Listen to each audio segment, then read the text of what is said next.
Whew. Hello, everybody.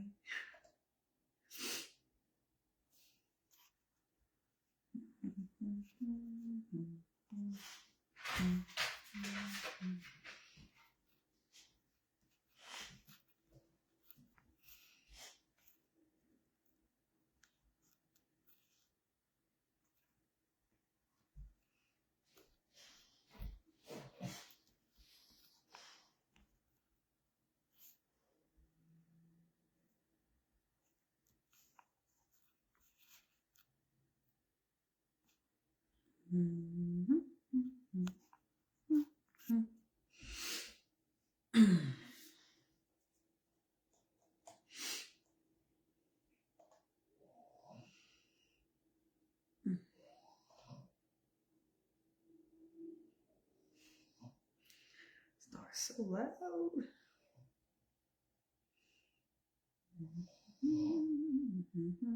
Hey, Jessica.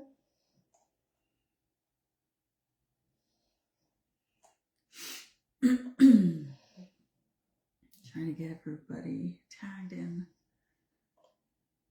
on here.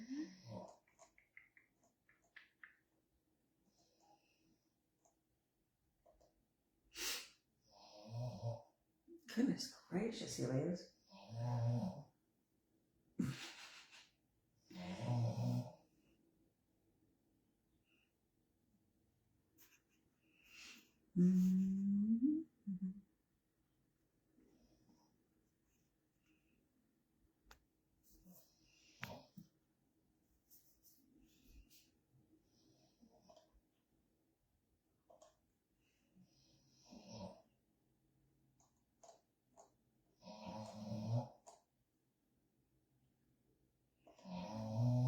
Oh my God, the dog.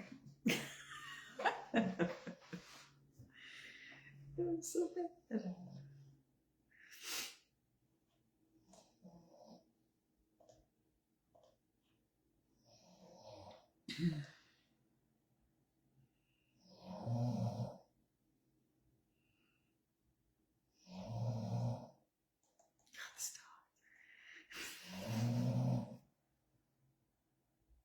I don't know if any of you guys can hear him right now, but Helios is snoring in the background.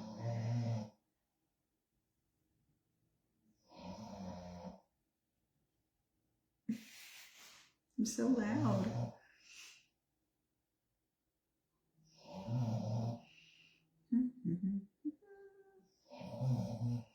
Just waiting for the guys.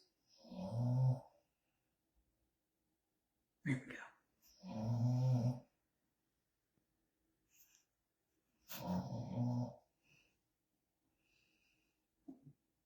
Couldn't add guest. Technical issues. That's awkward.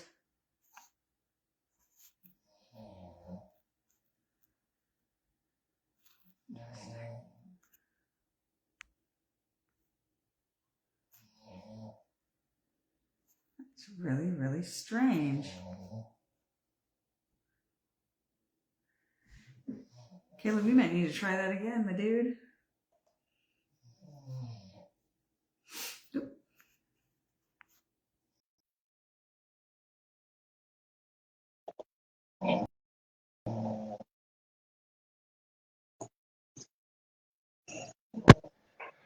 What's up? What's happening? Oh, nothing. Just red and like I'm in so much pain. Yeah, Oh yeah. at least you'll get out there and do stuff like that. My wife won't do that. She's not gonna do that. I mean, I honestly like it's one of those things that it needed to get done, and we put it off for a minute, and we should have done it in spring instead of early summer, Yeah. because it feels like early summer right now, even though it's not May.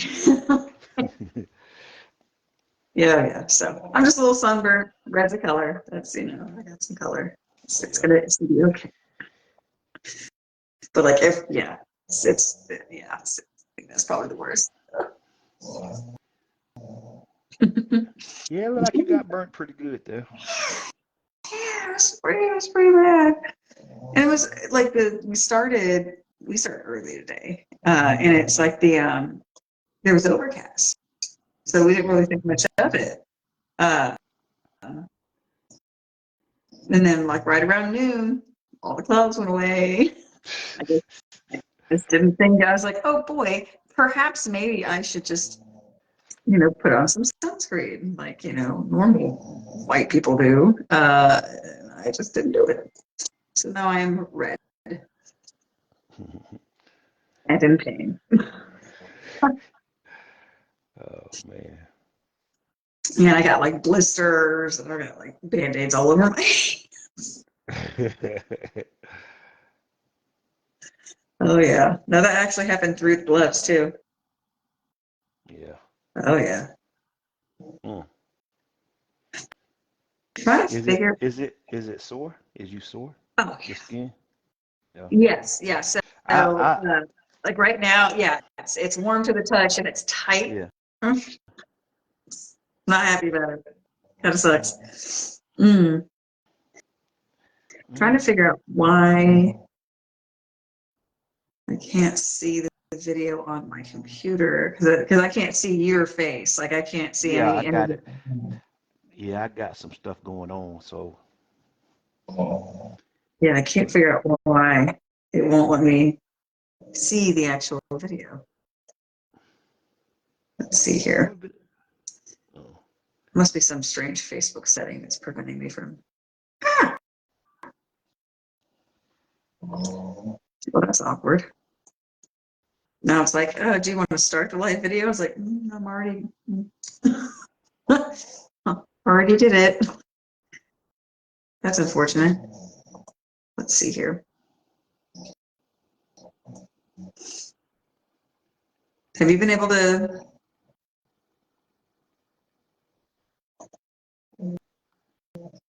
Hey, Candy. Have I been able to what?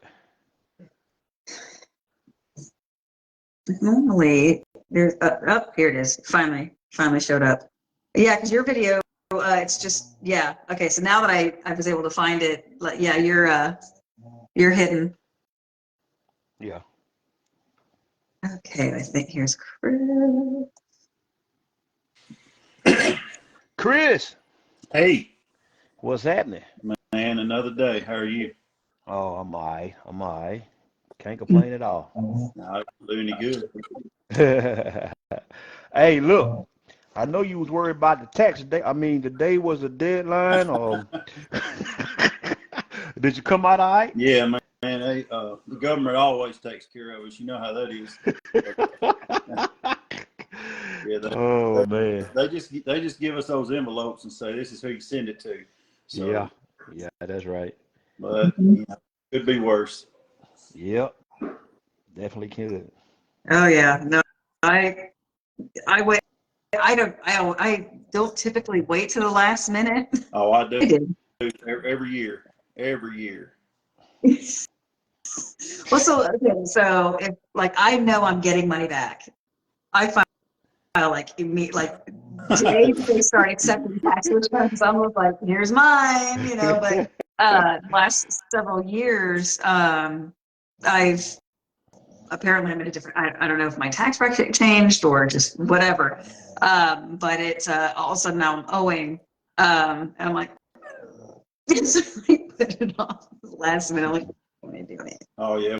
We always put it off. I mean, I think this is our let's see, 18th year in business. So Oh.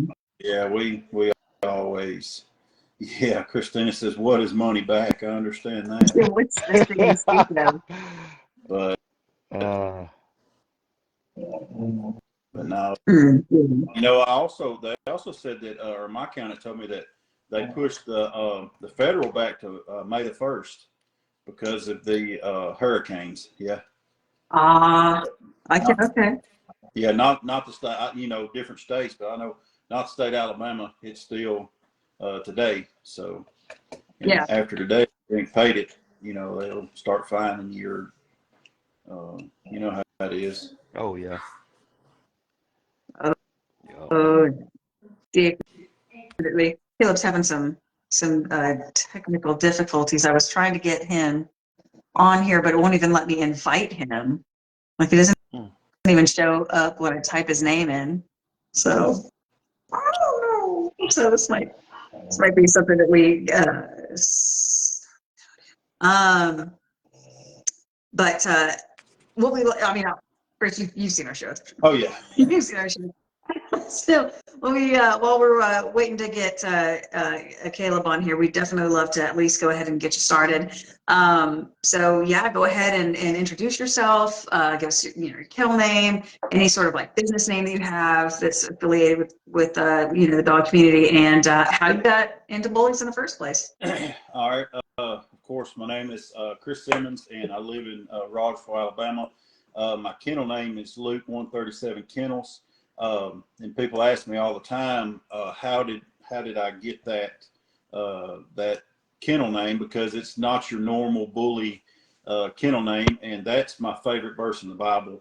For with God nothing shall be impossible, and which our church, I pastor a church. This past weekend was 15 years that we've been a pastor there. So, but besides that, I'm married.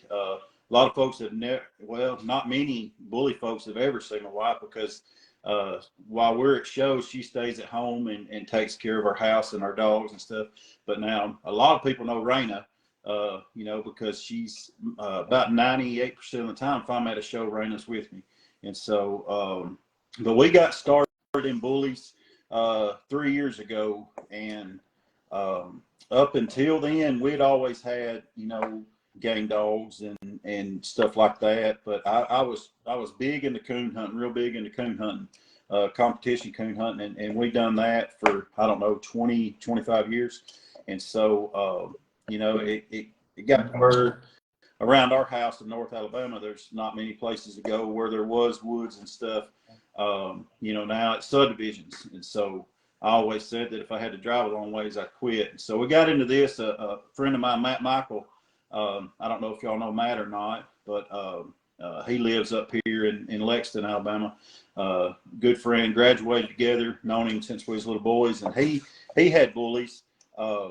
He actually had one named Boz that they pushed in the shows, and he's the one that is really because of him. Me and my daughter Raina, we kind of lean towards that, and he's the reason why we're broke today. I mean, because once you get into these dogs, it's expensive.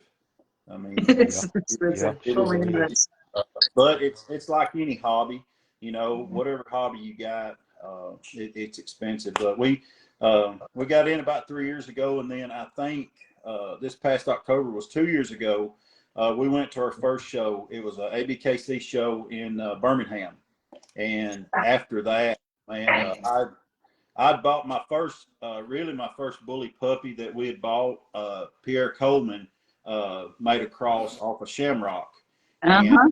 we bought a pup off of Shamrock, and then I started looking for something to go to a show to, and so my female that I've got now named Medusa, which is a baby cake's daughter, we bought her and from a couple up in Wisconsin, and once we got her, the first show we went to, we placed second the whole weekend, and everybody. And I'm the kind of guy, everybody was like, "Oh man, that's awesome! You play second." Well, I'm not a second place type guy, and so Yeah. but now but I still got her today, but no, we took her, and I had a girl handle her, in which I'm not gonna name her, but it was a bad situation with her, and so I started letting Preston handle my dogs. Yeah. And he done good with Medusa. Everywhere we went, we was winning with her. And I think, let's see, that rocked on for a little while, and then school got in his way, and then we moved on, and we started showing her in ABKC and was doing really good with her. Took her to BRC, and I think we put her in. It was like 8. champion classes, and we granted her out. And so once I granted her out there, then we started going to some ICBR shows. FAM, which FAM is, of course, me and FAM are partners on Goku now, and she's our handler. But she took her to an ICBR show in Forest, Mississippi, and she done good, and we started winning with her. And then once I granted her out in that, then I put her up. I don't attend ABKC shows. I just prefer not to. I mean, that's a long story in itself. But I mainly go to BRC shows and ICBR shows, and but if the only reason that she's not a grand in ABKC is I quit going. I mean, she only needed, I think, 2 more wins to grand, but but that was her, and then we just started. The more after that, then I bought another dog from Pierre, and finally I bought a female off of it was a Bistro granddaughter, and I bred her to Waffle House, and they're just now 2 years old, and that litter's turned out pretty good. Got some champions out of that litter, but it's the whole show thing. For me, I love doing because I'm a competitive person. I hate to lose and if I do something, I like to do it for the competitive part of it. Sure. Yeah. And we've been pretty blessed, as far as going to these shows. We do well, but now we travel a lot. When I say we, most of the time it's me and Raina, and now she's fixing to slow down. She's fixing to turn 16, to hang out with her friends, and I understand that, but now we travel a lot, and what a lot of people don't know is that all these shows that we go to on Saturday, they'll see us out on at the shows on Saturday. After the show, I have to turn around and drive straight through the night to be able to get home in time to preach the next morning. Y'all are crazy. Yeah. So we cut it off now. Now I've got to cut off if it's over 8 hours. I can't do it, because after you've been there all day long and driving in and getting in at 4, 5, 6 o'clock in the morning and changing clothes and going to church, it's tough. But man, we love it. But we've got some plans for this year. I've actually got 2 females bred right now. I bred Medusa, which is my baby cake's daughter, to Goku, which is a J2 son that me and family. Yeah. And so I find out this Friday actually if she's bred, but she looks bred to me. And then I've got a dual grand Brim female that I got from Emily Brown and Andrew Clark that own Grand Champion My Boy Blue. I just bred her to Blue a couple of weeks ago, and so that's our 2 litters. And hopefully out of that, well, I'm Michael Higginson. I haven't had a chance to meet you yet. It's good to meet you, brother. Hey, nice to meet you. Yep. So it sounds like y'all have done quite a bit. I love to hear you showing with your daughter, and that's something I enjoy the most. I'm with Amanda though. So I just came back from Alabama on the weekend. We drove down there on Saturday morning and drove straight back through the night on Sunday, and that was several days ago. I'm still hurting now. I have not been able to sleep enough to get caught up, it seems. Right. Yeah, it's but I tell you, when people ask me all the time, how do I do it? But we was so used to driving through the night coon hunting. I mean, it's just I've never had an issue with going to sleep or anything like that, but you're a lucky man. I tell you what, it wears me out. Yeah, it's I'll do it if I had to, but it's hard on me. Like I reach a point where I'm worthless. Like either you put me to bed or I will fall asleep standing up. Right. And sometimes after church on Sunday I'll come in and get a nap, but sometimes, man, if I do that, then it just makes it hard to go back to sleep at night, and but now, my wife, she goes to bed early because she gets up at like 3 or 3:30 every morning to go work out. And so, yeah, oh yeah. But me and her kind of opposite on that end of it. I try to sleep in till about 5:15, 5:30, and then I get up and start our day. But the sleeping part, it's not that big a deal. You get kind of used to it after a while. But man, we've got a lot. Um, we've got a lot coming up. Uh, you know, so as far as shows, which like I say, me and Fam are partners now on Goku, and she's going to put him in ABKC. He's a champion there, and she's going to try to grind him out. And he's a grand champion in BRC G and in ICBR. He's a grand champion in both of them. So That's Mhm. my homie right there, man. I love Fam. She's well, great. I tell you what. She first handled for me. I've got a hold of her. See, what a lot of people like at these shows, and my wife says it's just my face. I have a serious looking face, and I'll stand RBF, around, a little bit of RBF. with my arms crossed, and I'm a people watcher, and I observe people and things like that. And so I was at a show. I forgot what show it was, but me and Raina was there. Anyway, Fam was there, and man, she was winning. And I thought, hey, I want to get with her. And so I messaged her and never met her. And there was a show in Shreveport. I think it was 2 years ago, maybe. And we met her down there. And ever since then, I mean, we just clicked. What I like about Fam, and I tell people this, like in a lot of people yes man me, you know what I mean, because I own my own company, so my guys listen to me, and then I'm a pastor of a church, and so people come up and yes this, yes that, and sometimes they don't really tell me exactly what needs to be said. But now Fam, if you know Fam at all, she'll keep it real with you. And She'll shoot you straight. That's for sure. hey, the dogs that I had, she just told me, she was like, hey, this, she said, I see how you are. She said, this is not what you're going, she said, you're not going to do any good with them.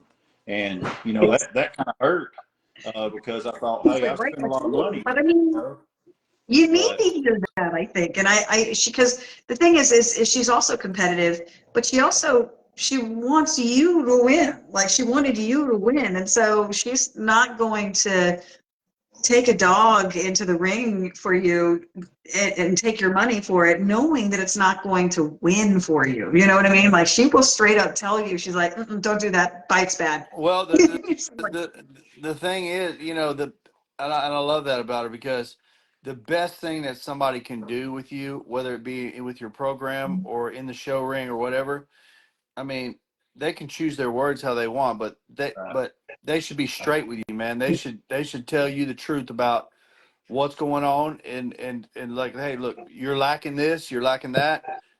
We can show this dog all you want to, but we'll never grand champ him out, or if we do, it'll be a points game. We can go to 100 shows and we'll work him in, but it's not going to be the same. Right. So that good level head, that's experienced, that can really just shoot you straight, man. That's priceless. Yep. Right. She's definitely one of those people, man, and she's got the trained eye where she's been doing it so consistently for so long that she really knows. She's got a good feel of the pulse of the community and the show, the ring, and different registries and all kinds of stuff. She's a big deal. Right. Oh, Yeah. But you got some productions coming up this year, you said? Yeah, man, we're hoping I could confirm my female Friday. Just by looking at her, she looks bred, and so and then we bred one. Actually, I took her up to Emily Brown's house, and Emily and them AI'd her, and I went back and got her. So I think that was the 5th of this month. So she's still early, but we hopefully out of those two. That we're going to have some pups, because my Brim female that I've got, I got her from Emily and Andrew, and she's huge. She weighs 90 pounds, big female. She's a she's a dual grand. She's never been in a.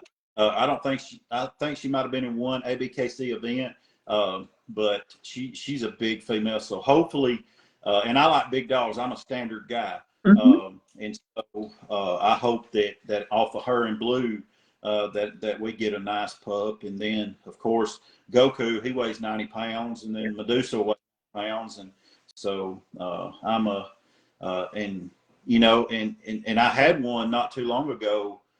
He was a pocket. Actually, Fam called me. She said, "Hey, I know where a nice dog is. He's a winner. The only thing, he's a pocket." And I thought, well, well enough. right. So anyway, I got him, and his name was Brindle May, that I had, and you cut out. What was his name? his name was Bolo, Bolo. And he comes from Luge Bullies in Mississippi, I believe. And man, he's a little freak himself. He's a big dog, and when I say we flew through BRC and granted him out, I mean quick. The ABKC ICBR grand champion, and I sold him to Terry Hunt, that owns ICBR, and the only reason I sold him is because he was a pop. I decided that I'm a standard guy. I like big dogs, and so that's why I've got that. But Fam told me he was nice, and he is nice. And the only reason that I got rid of him was because he is a pocket. So Yeah. if not, You weren't planning on using it in your program. Sometimes I can be sort of like, I love the size of an XL, but I like the breed type of a standard. Right. I prefer the breed type of a standard. I mean, I'd love to have one. Can you hear me? I'd love to have one about 18 and a half inches, about 110 pounds. We can hear you a little bit, Bruce. yeah, Bruce, you sound like you're breaking up a smidge. You're not on one of those trains, are you? Y'all got me now? Might be. Nah, y'all got me? I guess. I don't know I can what's wrong hear with you this now. thing. Can you? But hey, Chris, I can got a hear you question better for you. now, Bruce. Can you hear us? Okay. Yeah, Okay. I got you. I got you. Hey, Chris, I want to ask you a question, man. I want to kind of go back. You said you had a few champions off of Waffle House.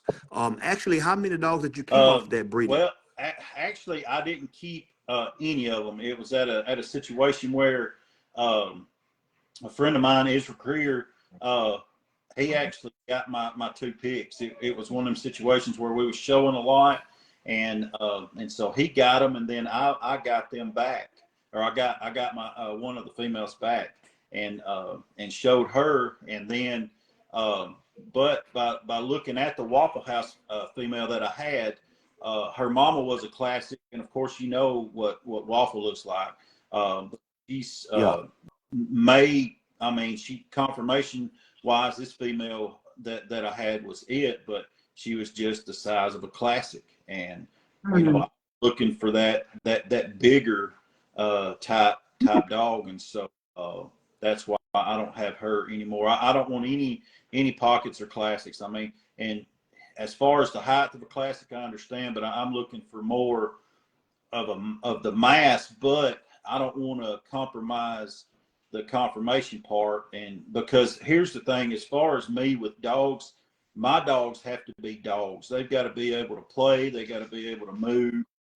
I let them out, exercise my dogs, and they've got to be able to be dogs. Yeah. I mean, everybody's got their own niche and what they want. Some like dogs that are micros. Some like dogs that are XXLs, and I love an XL dog if it looks like an XL dog. I've always said that I would love to have a nice XL, but I don't want a Scooby-Doo looking XL. Yeah. That's right.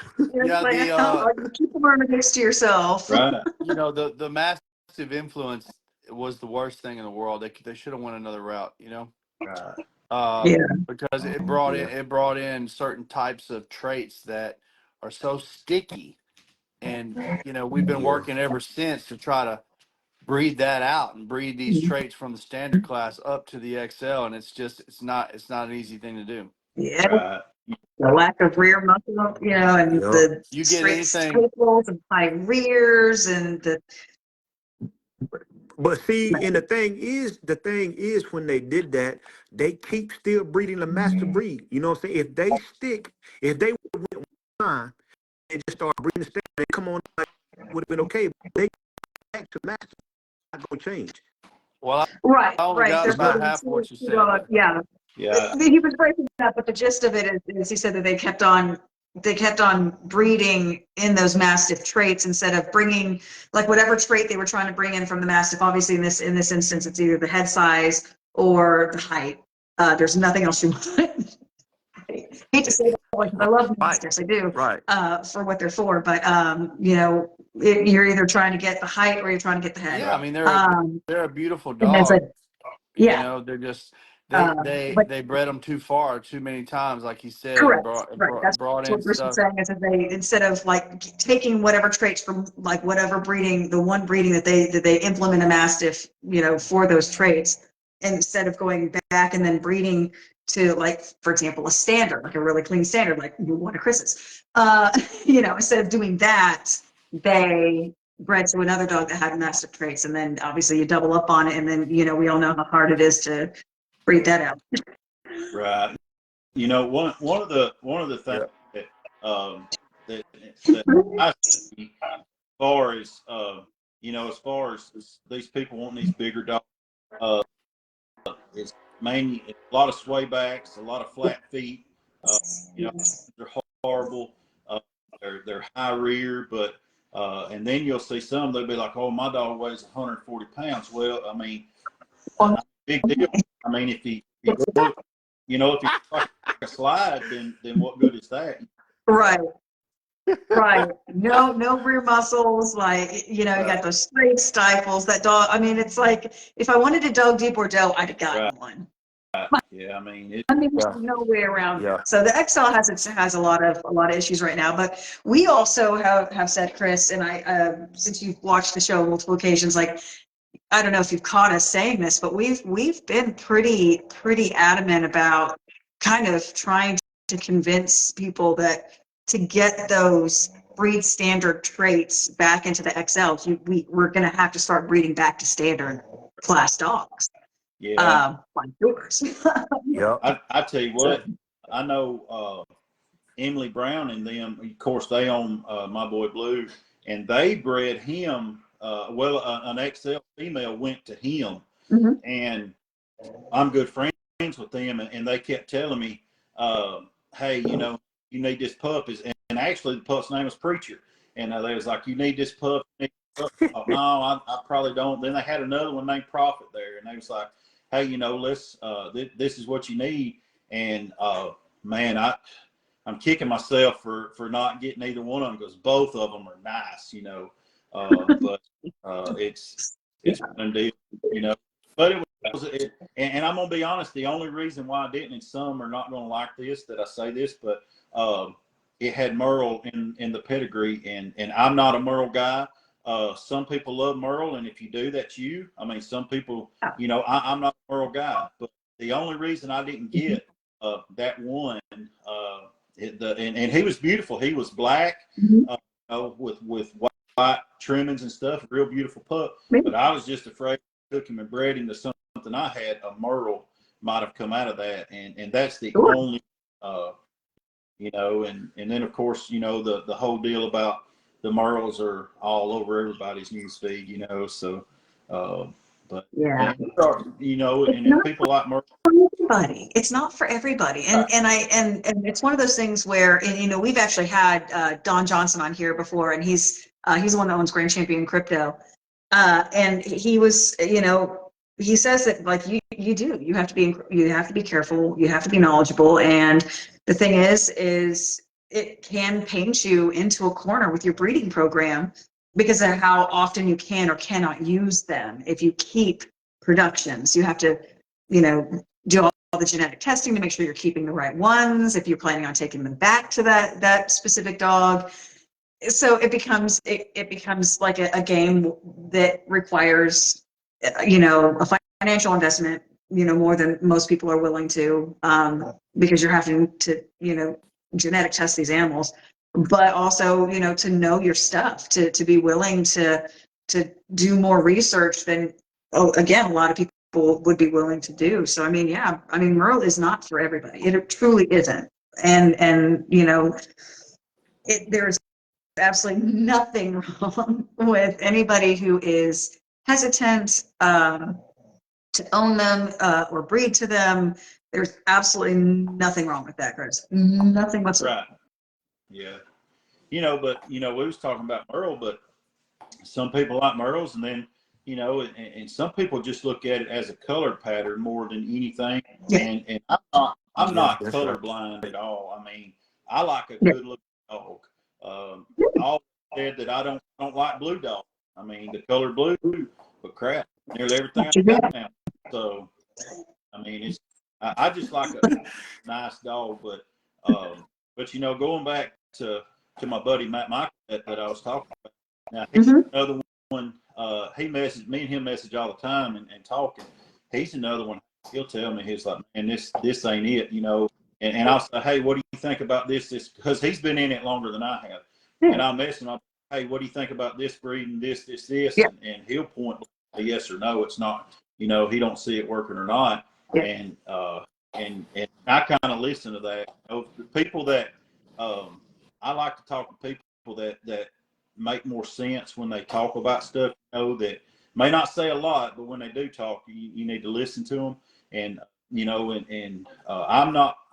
Right when I first got into it, I'm not gonna lie to you, I was let's find the hottest thing out there, and It's easy. It is the path of least resistance, that's for sure. Hey, when I say that you can spend a boatload of money doing that, you can spend a boatload. And while you're out buying, here's another thing: when people know that you will buy a dog, they will tell you anything, And so I had to learn that the hard way. that's right. But now that I know what I want, what kind of dog that I want to have and that I want to show. I'm more in the show part of it than I am the stack off part of it. And the only reason I like to show, I like the competitiveness of showing. And plus, in 3 years, I made a lot of new friends that I would have never met if it hadn't been for these dogs. I can agree with that, brother. I've got, including the people on this show and many more. I've got people that are very dear to me that I met in this world of showing and being around these dogs. I'll just to give you a little something to close out that Merle conversation there. So with Merle, if you're embark testing or any other genetic test where you can actually have the color chart in front of you and you're looking at the different, the stuff that comes up, looking at your different locuses, right? Then you can see whether the dog is Merle or not. If you're not embarking, then you have cryptic and these other things that could kind of blindside you if you were breeding into a program. But if you're genetic testing, the dog, it's a dominant trait. So it either is or it isn't. And if mom is and dad is, let's say mom or dad is, a percentage of the puppies will be. But if let's say mom is Merle and dad is not, and you have a 10 pup litter and say 6 of them are Merle, the 4 that are not Merle, they will not produce Merle puppies. Because they're not Merle, and their descendants will not be Merle. Okay. It's not like because their grandpa was a percentage, that particular dominant trait, it cannot. They have to go back to a Merle. They would have to go back to a Merle to bring Merle. Merle out. And Chris, man, I'm gonna tell you something. Not cutting you off, Michael, but before I forget, now you said something a few minutes ago that got a lot of people in trouble. Going buying the hottest thing out there. What's really hot, what's selling, and then later on, so when they come to reality and see that, like, if they want to get in the show world, you know what I'm Yeah. saying? They gonna spend all Yep. this money on the hottest thing, and then they can't start over. They can't start over because they Right. don't spend their money. You know what I'm saying? And then now they get offspring off the thought they had the foundation stuff, and they can't get rid of the puppies, and they can't accumulate their money again. And what they do, they just start, giving dogs away, and they can't start over. And a lot of them, they don't want to start over because they done Right. invested this money into these dogs, and they just gonna That's keep, right. producing more and more of the same flawed dogs that but it's like, that's why this podcast is so special. We try to keep people Thank you, from man. jumping in that boat trying to get the hottest thing. You know what I'm saying? So we trying to teach them, hey, look, don't do that just because you see this Right. dog that look good. I see a lot of dogs that's posted on social media. They don't never show the rear end, but they look good. They do look good, but they want to let that hypnotize them without putting on the dog. And now, when you get somebody with a good and say, hey man, that dog got a high rear, or hey man, that dog got flat feet, or he's cowhop, and Right. then that you gonna get mad with them because you gonna spend all this money on these dogs. Yeah. Oh Right. yeah, Well, we heard absolutely. But we it's could crazy. hear about half of that, Bruce, but I think we got the most of what you said. Uh, Oh yeah, for sure. but Yeah, to add to that, the other part of that same problem is the other side of that same coin is you buy the hot thing, and by the time those dogs have matured enough to actually produce something, and those dogs they produce have matured enough to actually be a grown dog to do something with. Now that the hot thing is something totally different. Yep. Oh yeah. Riding the fad can be So hyper so dangerous. Chris, did you have a definitive moment where you like it hit you where you're like, okay, I can't me having bought into this fad or the hottest thing isn't my thing anymore. I feel like I didn't approach this the right way. What was that moment for you? Let's see. Well, I know when I first started, and a lot of the people that are just getting into it, um, I looked at it as a business, as a money maker. Mhm. And so again, I was talking about Matt, and because it was about that COVID time, and man, people, and let's just be honest, people using that COVID money to get dogs and pay these big monies for these dogs, and so I looked at it as a money maker. And he told me, he said no, he said, and so I was like, yeah, whatever, I'm a businessman, da da da. Well, hey, Yeah. and my wife can hear me. I'm not going to say how much money I lost, but I lost a month. And Smart man. so, but I like this past year. Well, the first breeding that I ever done, I bought a champion female from Kim Yang, and I bred her to zero. And when I did, we got one puppy. I mean, just one. And so when I bred her, hey, I'm gonna have this litter, and I've been talking to Hannah and everybody. I'm gonna be able to sell these for this. Yeah. Well, I had one pup, and so we kept him, and it didn't work out with him, and we actually had to put him down, and so then I had another one that I got another one off zero, and she was a nice boss fam, and run her and granted her out, and some things happened to her and had to put her down. And so then we had a dog, Mr. Man. He was directly off of Grim. And I think last year, about June or July, Raina would know more than I would. We was on our way to a show in Knoxville, and this dog had probably had 20,000 miles of riding time on him. It's the middle of summertime, and I keep it cold when I'm traveling. And Yeah. he woke up in a panic attack, and he died in the back seat. Oh, I And remember. so I goodness. remember once hearing that, about that when it happened. yeah, I heard about once that when it happened. I'm once sorry. that happened, my turning point was I'd had a couple of dogs out of basically some of the same bloodline, and that was my turning point. I'm not going to say all of them was like that, but I didn't want that bloodline anymore, because when I say 2024 was a lost year, I mean we're talking 3 dogs that we lost. That was a lot. That they're valuable and things. I think I remember talking to you. We were at Troy, and I remember talking to you about that. We both managed to be outside, and gosh, you were it was last year, and man, I felt for you. That was just one of those things where it's like losing one dog is hard enough, but then to lose several, and then I mean at that point, like just like you said, there's a decision to be made, and you're sitting there thinking like, you know, am I gonna let this be sort of like the end, or am I gonna let it be the beginning, Well, of a new?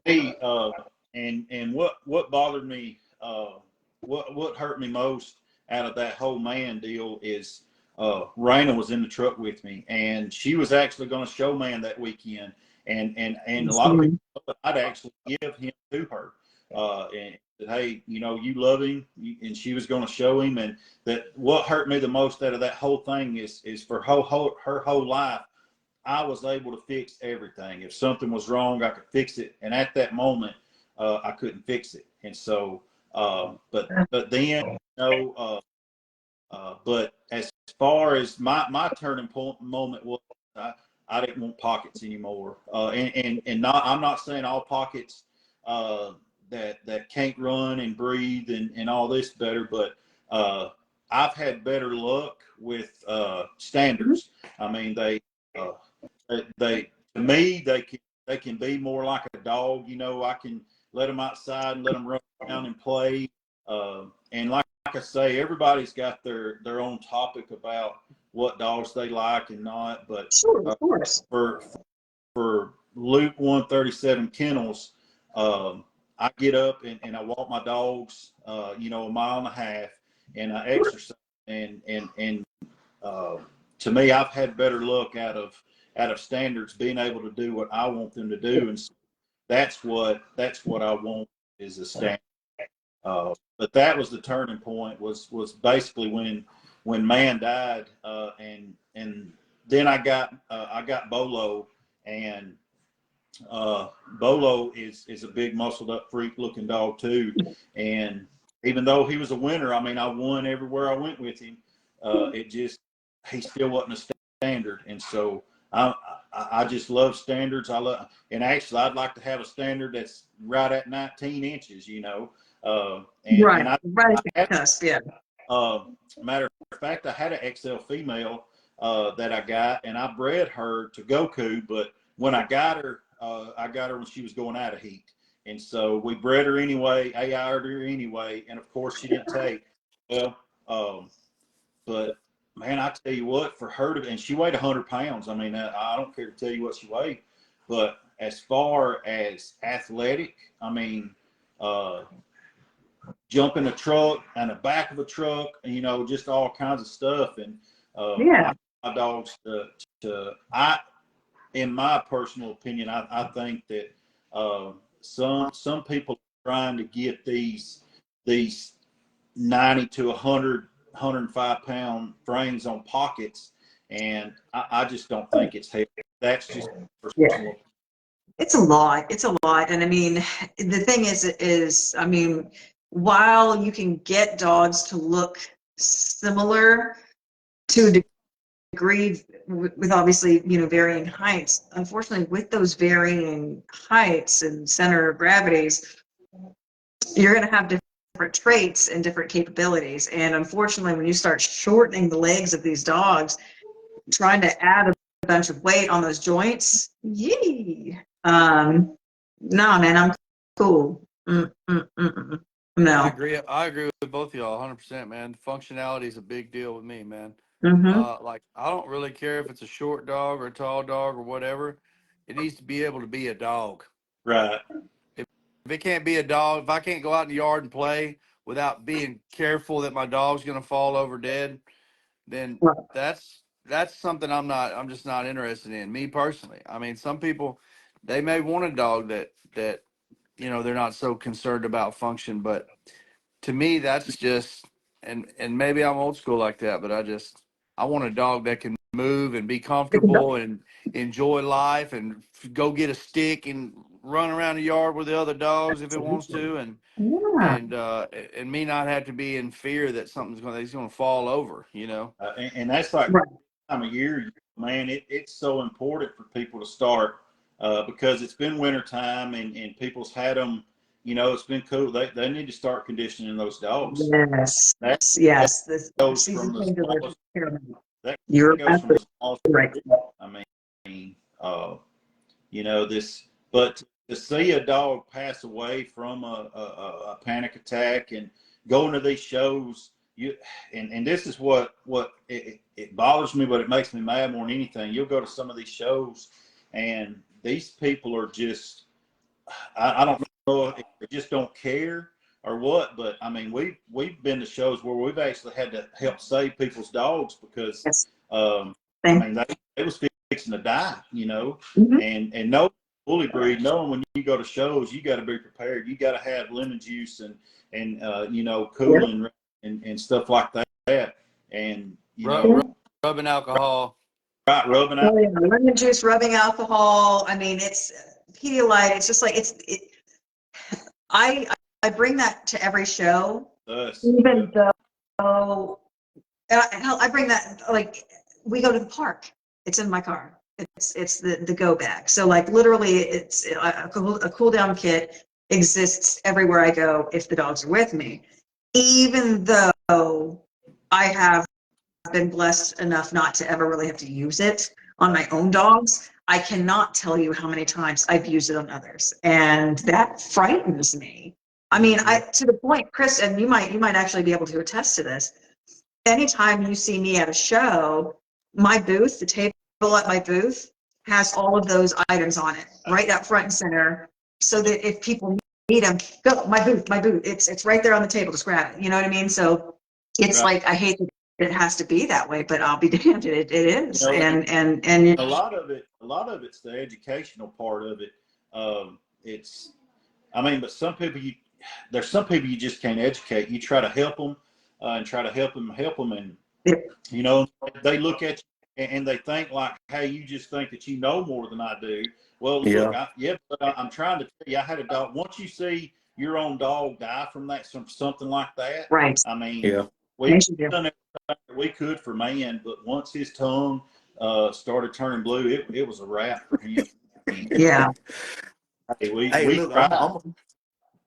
I'm gonna tell y'all something. I've been fortunate too, but the thing is though, when it's hot, I still let my dogs out in the heat. You know what I'm saying? Yes, They you still got run around, Yeah. they run around, they jump. So you really don't have to kind of like work unless they in the direct sun or something like that. You know what Right. I'm saying? So my dogs are built for that. That's why I let them play in the heat. You know, summertime, I let them run. right, But I don't let them run until they get All exhausted. out. right. You know, I quit. Right. I No, let them quit. absolutely. You know, but Mhm. you can build your dog up to that. You know, Absolutely. I mean, my but dogs, like, I do that, Bruce. Like, they, just like you said, like, Yeah. I, little by little by little, as soon as it gets hot, like, I'll have them outside, we'll play for however many minutes, let them cool down for a minute, and then, like, just kind of building it up. And like, That's so what like Chris the was last, saying, yep, conditioning them to get to Oh that point. absolutely, yeah, Chris. Yeah, you're on point, man. I mean, that's 100% what, like, we're on board with that, because it's something right. that we all do. And I mean, and here's another someone, I mean, because which we go to, and everybody knows this, we go to there. In some months, we may go to 4 shows a month. I mean, yep, that's my hobby, so that's what I enjoy doing. And when you see a flyer come out and say, "Hey, we're having a show so and so and so and so," a lot of people don't ask if it's an inside or an outside venue. yep, yep, Um, it should. I mean, even right now in April, Mhm.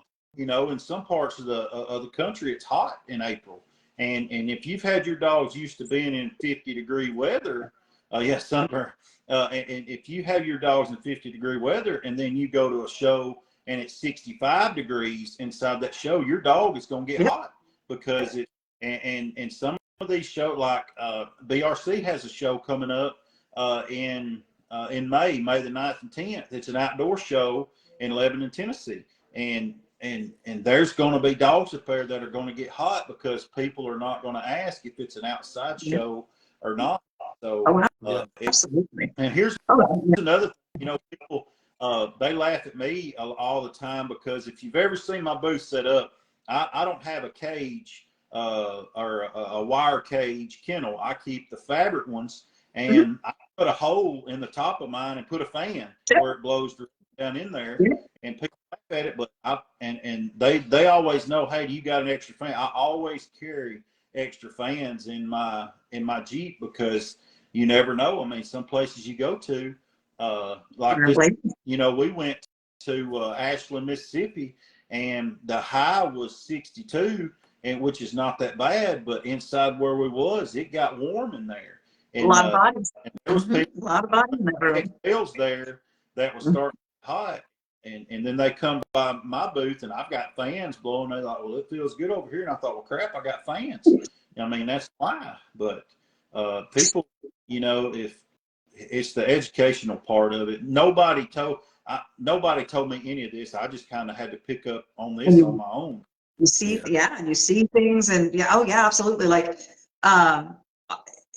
not everybody has people that kind of like help them along the way, or get them started. And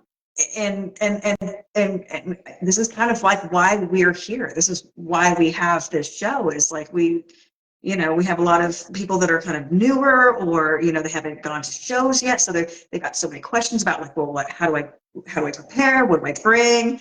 And that's why we do this, Chris, is because I hate that, you had to learn things kind of on your own.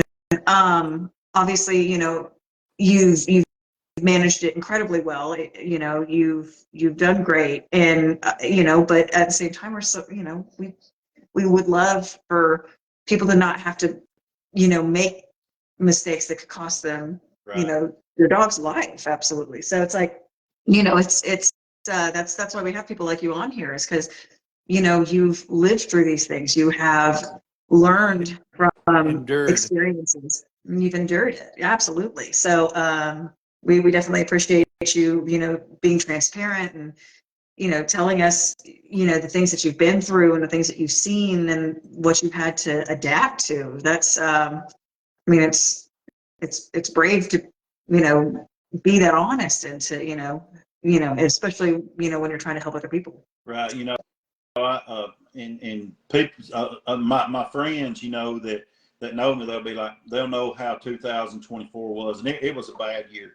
I mean, a very, very bad year. And me and Fam talk about it a lot. And, I told her, I said, well, if I wasn't so dumb, I'd give up. But I'm not a quitter. And so, and going back to the endurance part of it, it's not just as far as, why we work out our dogs and things like that. It's not just having them at the show sitting in a kennel. If you're fortunate enough to win, especially in the bully breed, and in some classes, you may go back to back to back. And yes, get back in the ring. It's a lot of difference between your dog going in that ring for 3 minutes, 3 or 4 minutes, or 5, and having to turn around and go back to back to back.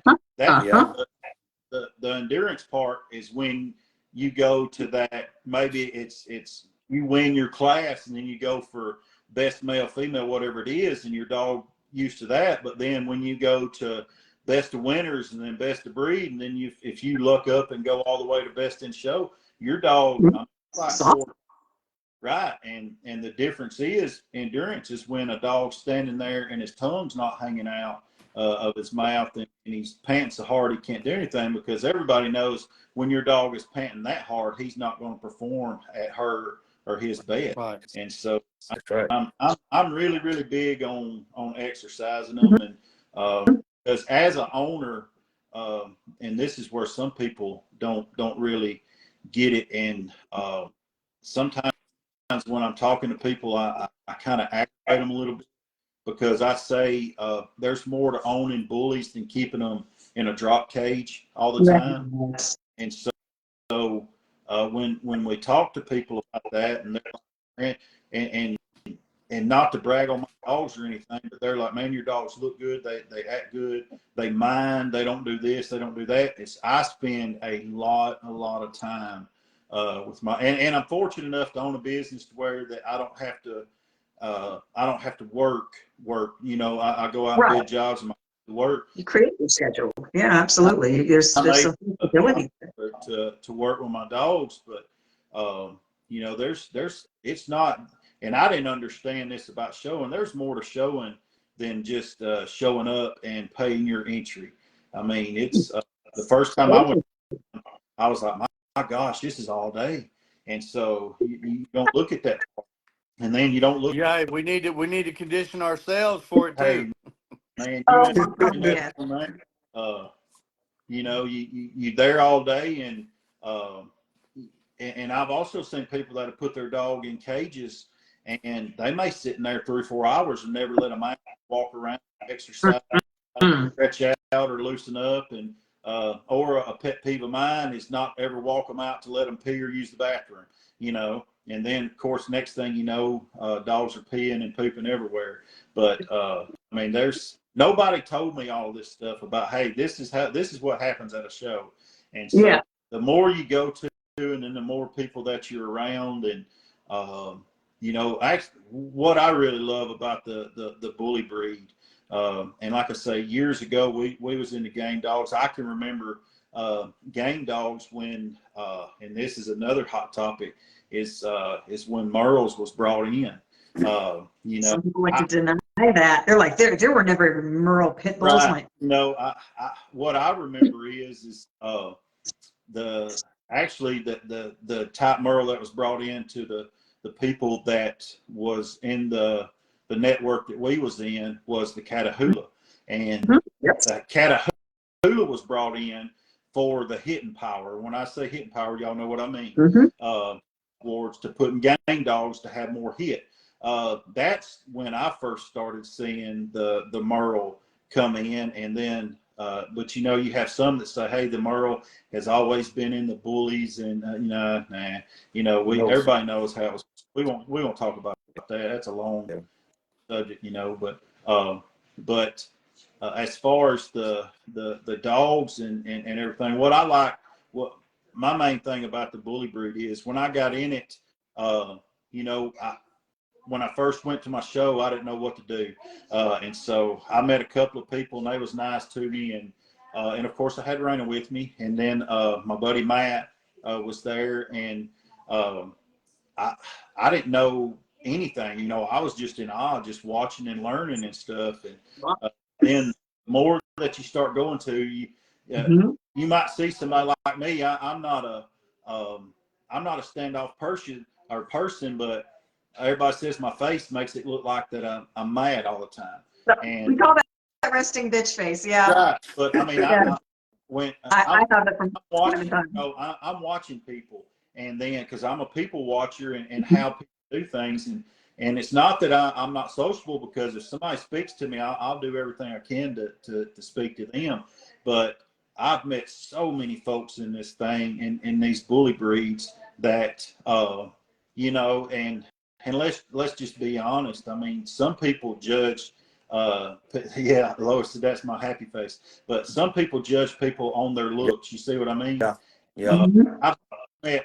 I've met so many nice folks that that if you've seen them out where you think, hey, you know, I don't need to be around this person or this guy or that guy. But that's what's great about the bully community. There's so many different backgrounds that that can all get around each other. And sometimes, you know, there's a few goofballs at shows, but for the most part,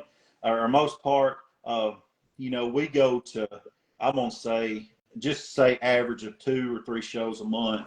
And out of all the shows in the last 2.5 years that we've been to, I think I've seen 2 fights out of all the shows, and that's between ABKC and ICBR and BRC and GCR, and I mean, Yeah. the stigma of the bully group is hey, you know, it's a bunch of dope. Bunch of hooligans, yeah. Yeah, you know, Mm-hmm. and people ask me all the time. They say, "Hey, how are you a preacher and you go to these dog shows?" And That ain't got now, nothing to do with it. right, Rude. but you know, and my Mm. shirt, and if you've ever seen me at a show, I've always got a kennel shirt. It'll say Luke 137 Kennels, and people say, "Well, how are you a preacher?" And we know that there's drugs, and we know there's drinking, and we know there's fights, and we know there's this and that, all this other kind of stuff. And I just tell people, I'm like, look, I take my daughter. Do you think that I would actually drag my daughter Right. to where that she wouldn't be in a safe place? But then but going back to my kennel name, people ask me, they'll come up and they'll read my shirt and they'll be like, what does that mean? And as a Christian, that gives me an opportunity to tell them, you know, what it means. And I mean, let's be honest. I mean, sometimes the music may have cussing in it, and there may be, you know, there may be alcohol there, you know, and you may smell marijuana, and so people are, well, how do you go to that? And I'm a different style preacher. I mean, I'm one of these. I'm blunt. I tell you what I think, and I just ask people, how do they go to restaurants, and how do they go to the grocery store? How do they go to Walmart? You know, it's the same thing. I mean, it's just because somebody else acts a certain way don't mean that I have to. Right. And so, but you believe how many people that have come up to me and actually want to know about me. You know, this I see these shows all the time, and I'm bad with names. So if I'm ever at a show and somebody comes up and says, "What's up, Chris?" and I say, "Hey, how are you?" It's not that. They'll say, "Well, we're friends on Facebook," and I'm thinking, "Hey, that's cool, you know, but what's your name?"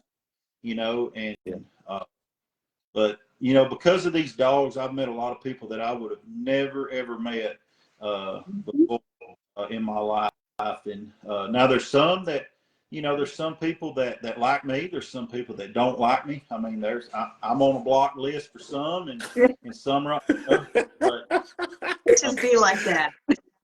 but I'll tell you how I am though. If you don't know something, don't ask me, because I'm going to tell you my opinion. I mean, and in my opinion, everybody else has got an opinion, but I'm pretty firm on what I stand on. You know. Absolutely.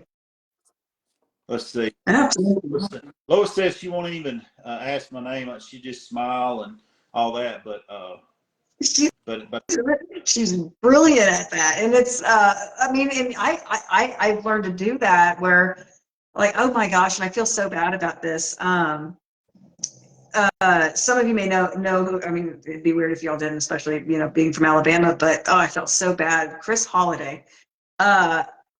I've never physically met him before, or maybe I'd had, and I just never realized that that's who he was. But we were at Dewan Hall show in Bessemer,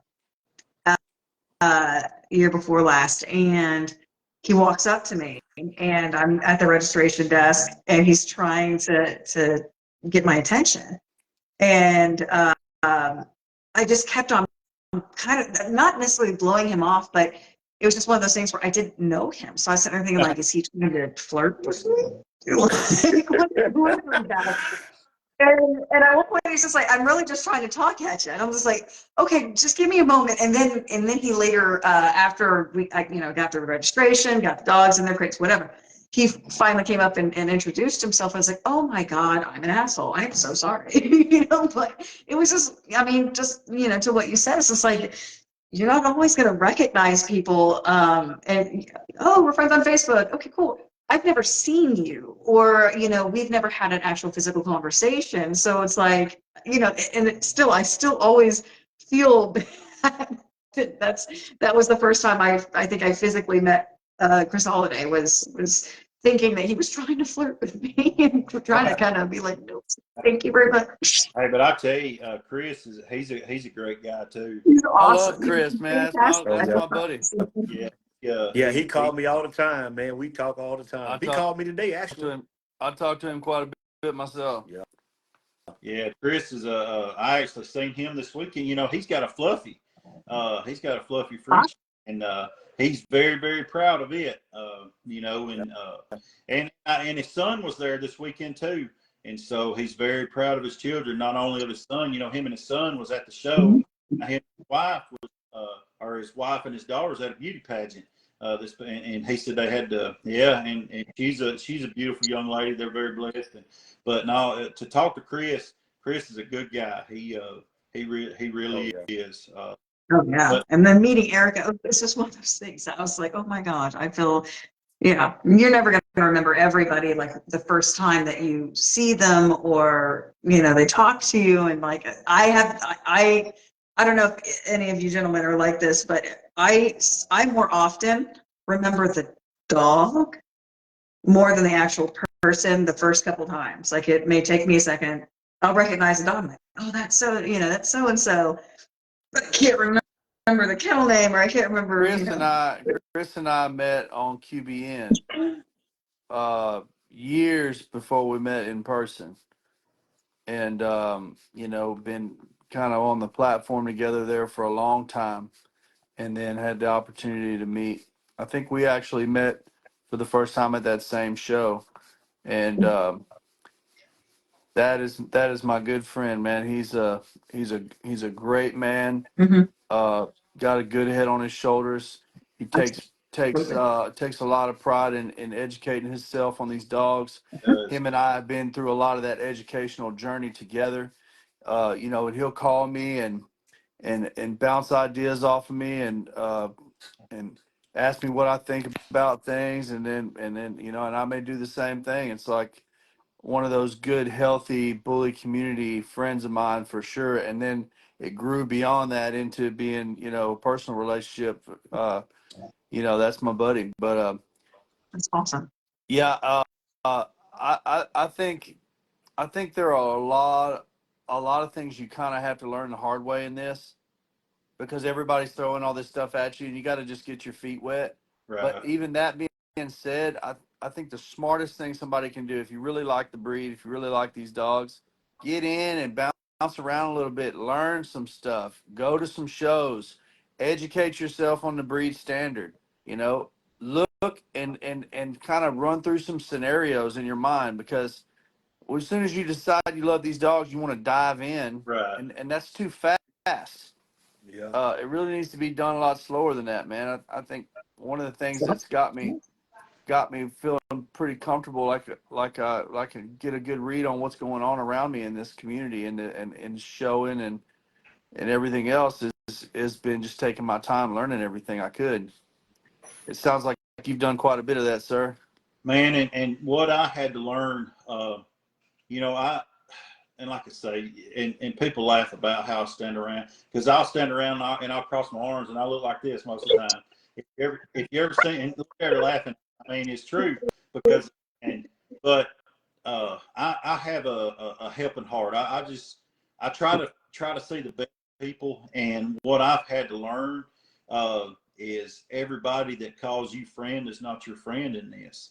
That's right. And that's, you know, there's people that one thing that I won't do ever again is you know, sell a dog on payments. I won't do that again, because when I say Lois said I look like a bouncer, but Read that. what has happened to me is I've lost, when I say a lot of money on people that I've I've given them the benefit of the doubt, and somebody will tell me a story, and me trying to help, I've lost a lot of money, and I've had to count that off. Uh, but there's a whole lot of people that'll be your friend to your face, but when you turn around, they'll want to stick you in the gut. I mean, not everybody's Yep. happy when you win for you, and a lot of people's happy when you lose. I figured that out a lot. Ugh. Yeah. Uh, and it's just I Well, don't. we believe we can. Those of us that care about character and integrity and things like that, we stick together pretty good, man. And it seems to be infectious, seems to Right. grow. You know, like people are like kind of like want to be in the clique that's doing things right, that's ethical with these dogs, and you know, hanging out with folks that are educated on the breed, and I think the more that part of the community grows, I think it inspires people to want to kind of like be professional about this, Mhm. and be ethical about it, and be respectable, have some integrity about themselves. And, Be courteous. I optimistically think that the more that develops, maybe it'll become the majority in this community one day. Oh, Well, would we be that lucky? another thing that you know, I tell people all the time, it's easy to get a bad name. It's hard to keep a good name. And Man, and I use that in business and personal and friendship, whatever it is. And there's not, and I would challenge anybody that might see this, or there's not anybody that can ever say, hey, Chris Simmons has burnt me on a dog. Chris Simmons has burnt me on a deal or anything like that. I mean, because at the end of the day, my word is worth more than any amount of money that there is. Yeah.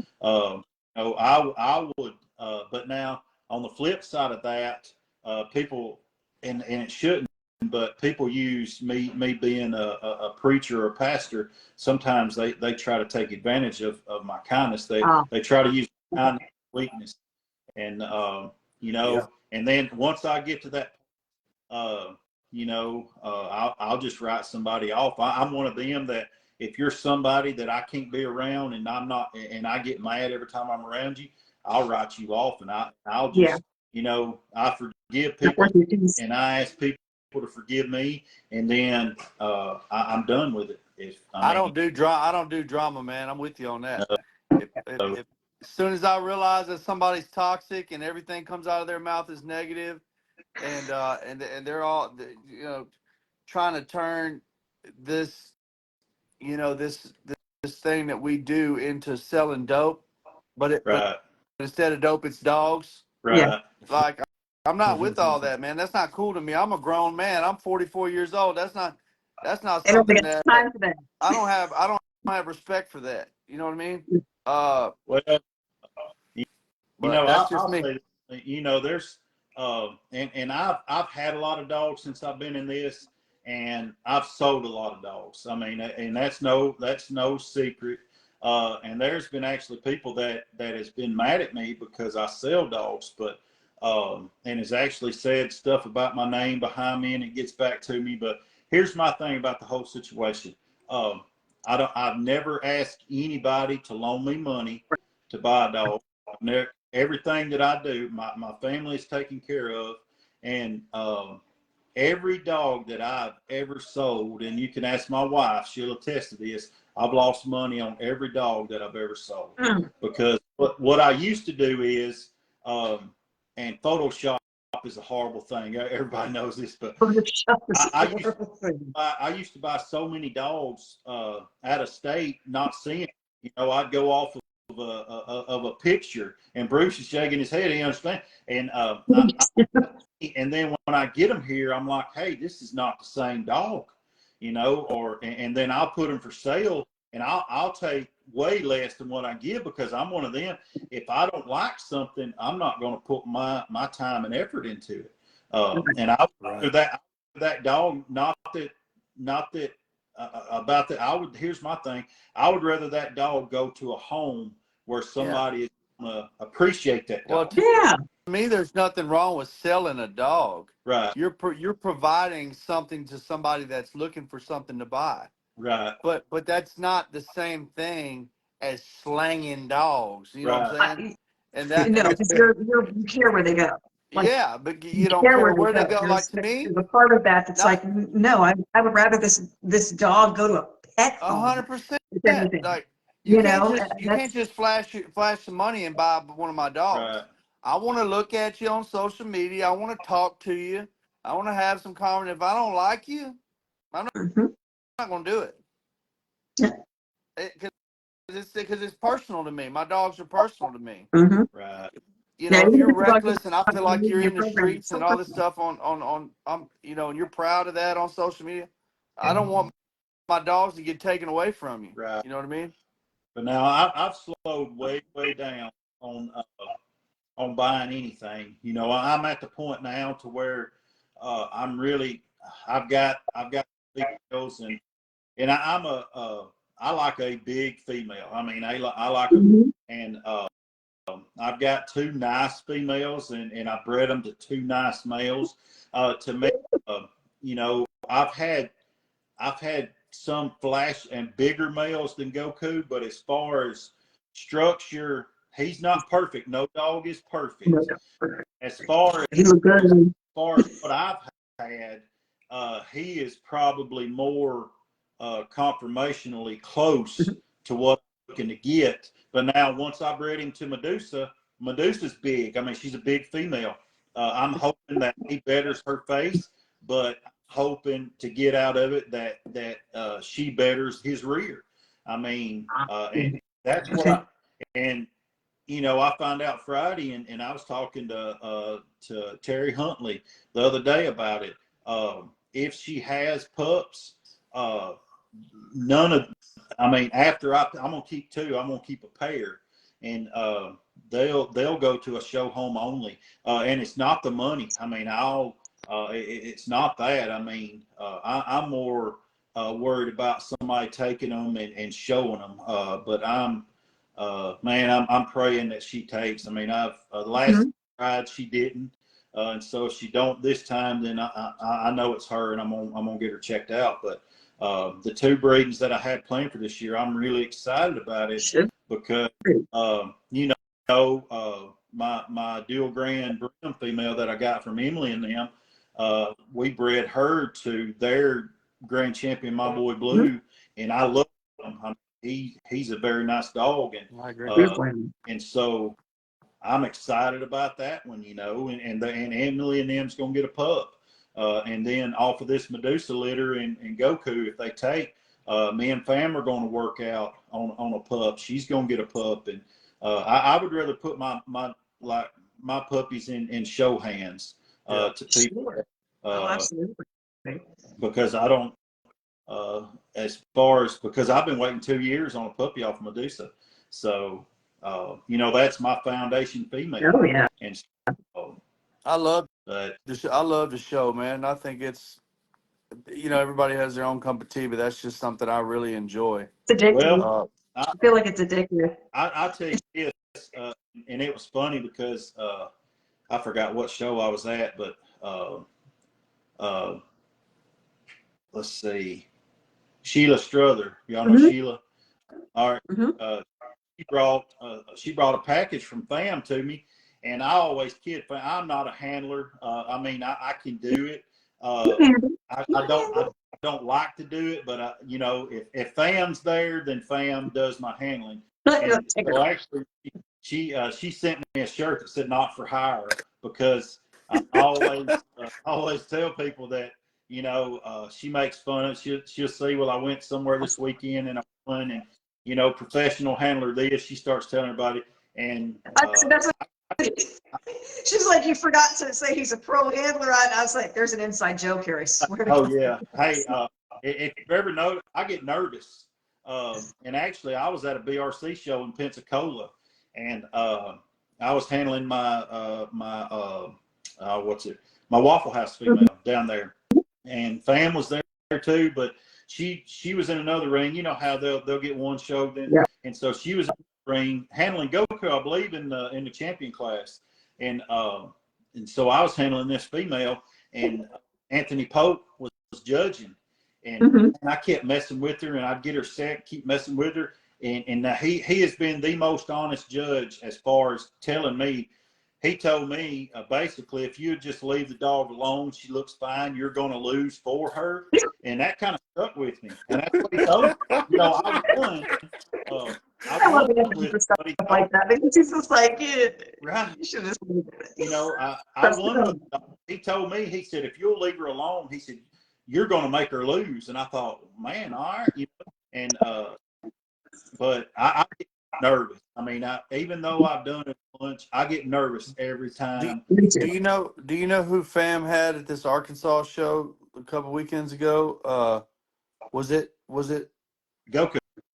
Yeah, I thought it was one of your dogs. Yeah. That mine and her dog Goku. Yeah. Yeah, she actually. It was off of her female. She actually. Well, of course, Sheila Strother and them whelped the litter, but Fam. And here's how it worked on. I purchased a 0 female from Fam, and if you've ever tried to purchase anything from Fam, it's like pulling hen's teeth. She's just she gets an attachment to them, and she had a female named Fry, and I wanted her, and I wanted her, and I wanted her. Well, anyway, I ended up getting her. Well, and something happened, and we had to put her down. But anyway, I had Bolo, and I'd seen Goku when he was like 6.5, 7 months old, and bless her heart, I don't know if she's watching or not, but he was ugly. I mean, ugly.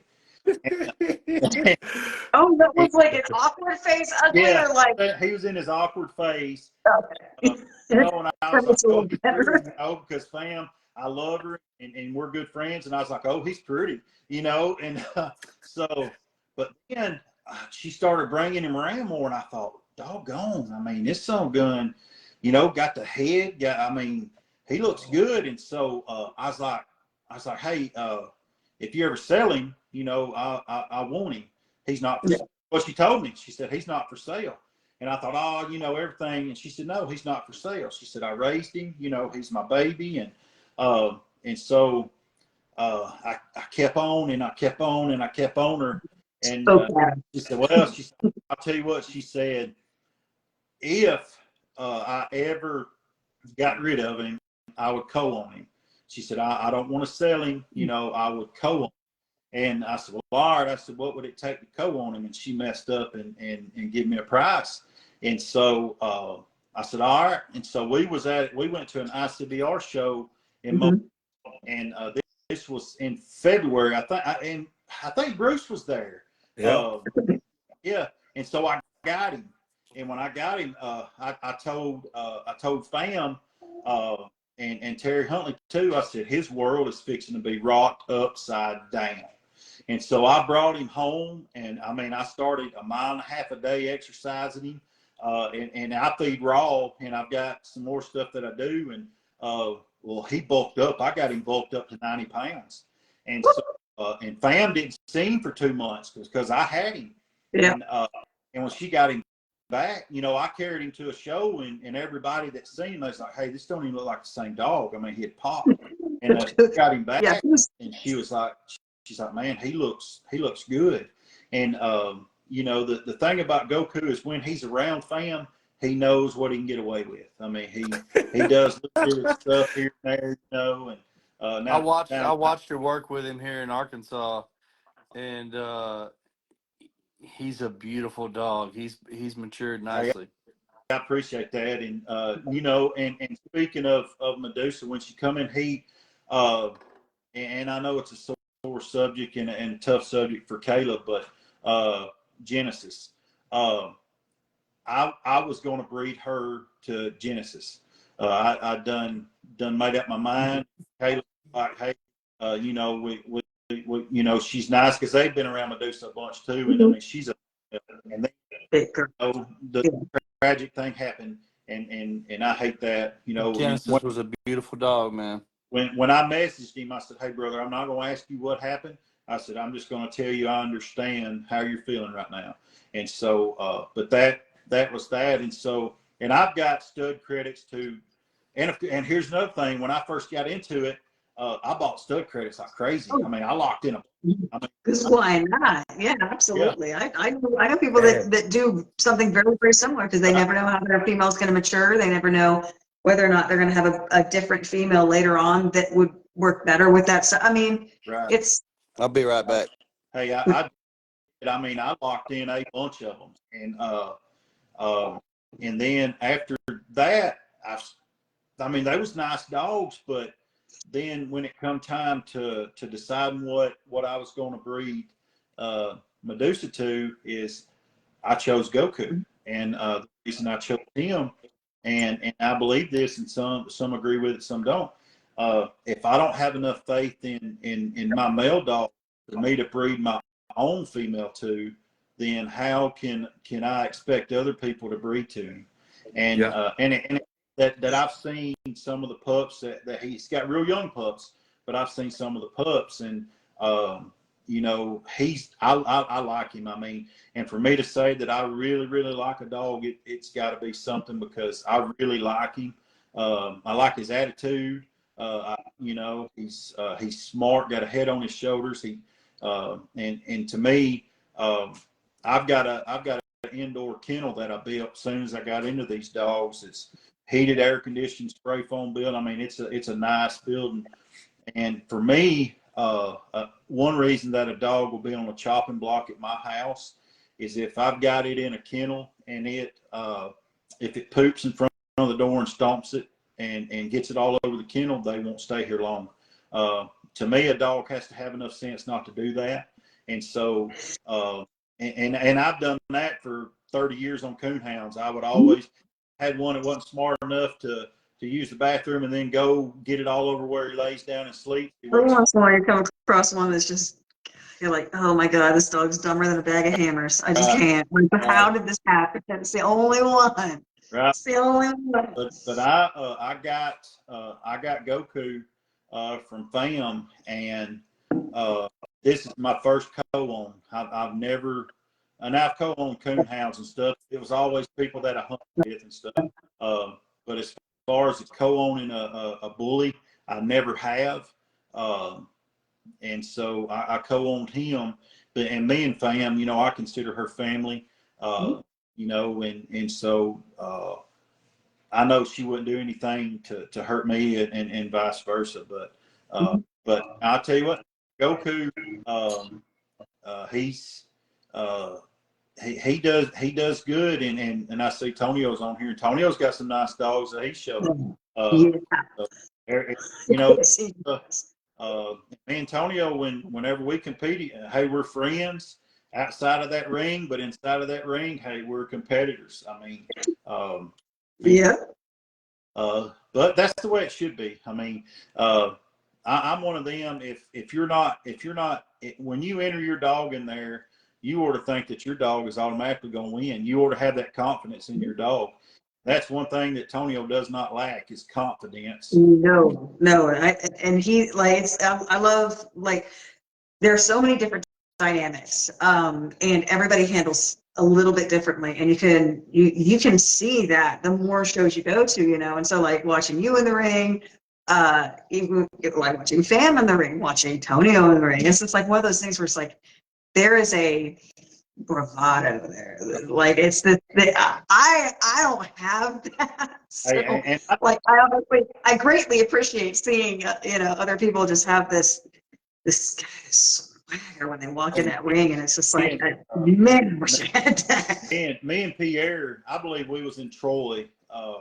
It's a year ago or whatever. Me and Pierre was standing there, and we got to making fun of Tonio. If you've never watched Tonio in the ring, hey, the death stare that he does to a judge when he goes around. It's like those kids with the goats, or the pigs or whatever, where they're tapping and it's like, yeah. And we got to laughing at him about it now. And you'll watch him. If I'm showing with him or standing outside the room, he won't ever look at me, because if he does, I'll laugh at him. And so, hey, I said that, y'all watch him. He does a hit. I mean, son, got them eyes locked on, and me and Pierre was laughing at him doing that. And, all right, so Alex Woods just put looking forward to the Florence show. Let me say this real quick. August the 9th, and we've got other shows coming up. I know as far as in Alabama, I know Shanika White has a show, and then Candy has her show May the 3rd, and there's several more. And I know up here close to me, Florence, Alabama, August the 9th, it's going to be an ICBR show. I am not hosting it. People have asked me, am I hosting it? No. up with the first thing you were sharing the Right. banner, and like you were very, Right. very good at the marketing. You're very forward going with it, and so everyone's just like, "Oh, so this is your show," and you're like, "No." Right. And I've been asked to host a show, and Kev Green and them has tried to get me to host a show. Yeah. And I have no doubt that if I did host a show that it would be good because I would advertise and stuff like Oh, that. yeah. And the only reason I don't host is I like to show my dogs. I mean, that's strictly, Yeah. I give, I talk with Terry Huntley. Me and Terry are friends, and me and Kev and Pope and them are friends, and I give them the same information as I do everybody about Florence Coliseum. Give them the location, and now I'm helping out with getting local food trucks up here because it's about 25 minutes from me, but it's going to be August the 9th, and it's going to be 5 ICBR shows.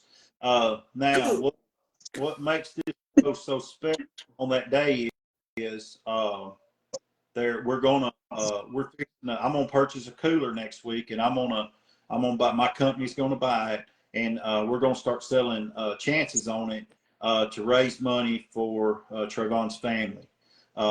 And so not only that, but there's going to be donation buckets set up. A lot of money is going to hopefully be raised for his family. And so now, instead of it just being, hey, we're going to have a dog show, now we're trying to get people in, because the more people that are in there, they can donate more money and help that family. Because if you went to a show and he was there, he was a good Did guy. you see my shirt? I do. Yes, sir. He was, and so if you had the opportunity to know him, you was blessed for that. 100%. And he loved the shows, and especially Alabama shows. Yep. So that's what I'm really, really going to be pushing for this show, for people to come. And I've talked, and Terry knows a lot more about what's going on. There's going to be 5 shows, and actually 2 of them are going to be free. 2 of the shows are going to be free, and so they're going to give people a chance to donation towards the family. Yeah. So yeah, I mean, Trayvon, it was it was just a bad deal, but that's just one way. And I hope that people from our state and surrounding states get a chance to, even if you can't make it up here, say, hey, I'm going to put my information on there, Cash App and all that. Every single penny that's raised from all the raffles and all the donations, all of it goes to his family. I mean, and so it's so much more than a dog show. Oh, Trayvon was like my son. He was like my brother. He was like my best friend, man. Truly one of the top 5 people on the planet to me. Right. I just can't believe he's gone. But I tell you what, he was an example for all of us on how a man should act. Yeah. Right. Yeah. So humble, so respectful, had so much integrity, and always a smile on his face, man. Never a bad word, always positive. Young entrepreneur, had Right. multiple businesses, kept a full-time job the whole time, took care of his family, great father. You know what I mean? Yeah. so yeah. Amazing young man. Yeah, you doing this, at this show, it means more than you can even fathom. Well, I hope that day, I hope that people come in with a giving heart, because, I mean, let's face it, nobody is going to make it off this earth alive. I mean, everybody's going to pass. And so some go sooner than others. And I think that if we can help people, that's what we're meant to do, is help one another. That's right. So I really do hope that, and the thing about the cooler, I'm actually going to get with Emily Brown, And what I'm gonna do is she's selling these AC coolers, the Easy Breeze or Icy Breeze or something like that.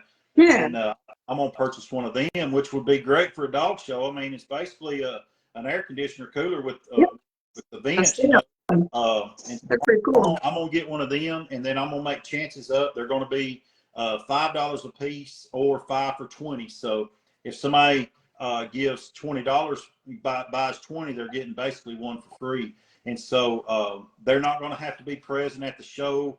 Whoever wins, I'll ship it out at my cost. It won't cost them anything to get it shipped. And so hopefully, and if you don't say, or if you say, hey, I don't need an air conditioning cooler, well, it's a cooler regardless. And so, still keeps things cool inside. right. Yeah. I mean, it still works, but, and that's, and there's going to be other stuff that, you know, the day of the show, we'll do a 50-50 raffle. And I mean, I'll go around and I'll ask, the thing about me is I don't mind asking anybody if they want to buy chances to help a family. And so I'll ask everybody, and, you know, we'll do a 50-50. And we actually done one at the show that Bruce was at, an ICBR show, done one for Kayla whenever she had her surgery. And a young man come in, and I don't know how old the young man was, but he didn't even have a dog there. He said, I just come to the dog show.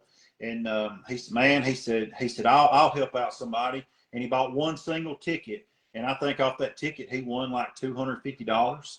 And when I give it to him, he said, man, you don't understand. He said, I needed this. And I asked him, I said, look, I said, man, I said, if you're as broke as what he was telling me, you know, I said, he said, basically, I give my last $5 extra. He said, but it was for a good cause. And so, you know, good comes to people that do good. I believe that with everything in me. And so I just know that while we're helping out this family, I know that if the roles was reversed and Trayvon was able to do it, he would get out and Without breaking the sweat. Exactly. I can guarantee you that with no hesitation, he would. So. Oh, yeah. so Yeah. so I'm really glad to hear that you're doing that, man. I hadn't heard anything about it until tonight, yeah. but Yeah. I'm really happy to hear that, you know, people are doing things, man, because he deserved it, his family deserves it, man. And you know, I think that's great, man. That's a great thing. Thank you for that. And what I'm going to start doing at every show that I go to, I'm on which I've talked to several show hosts, and, you know, from BRC to ICBR, you know, I've asked them, I was like, hey, you know, is there any way that I can do a 50-50? It won't, y'all don't have to do anything. I'll do all of it. I'll do all the legwork. I'll ask, you know, and the winner gets half money, and we're going to give that other half to his family too. And it may not be, but, you know, $200, but man, you know, $200 is $200. I mean, No, right. that's amazing.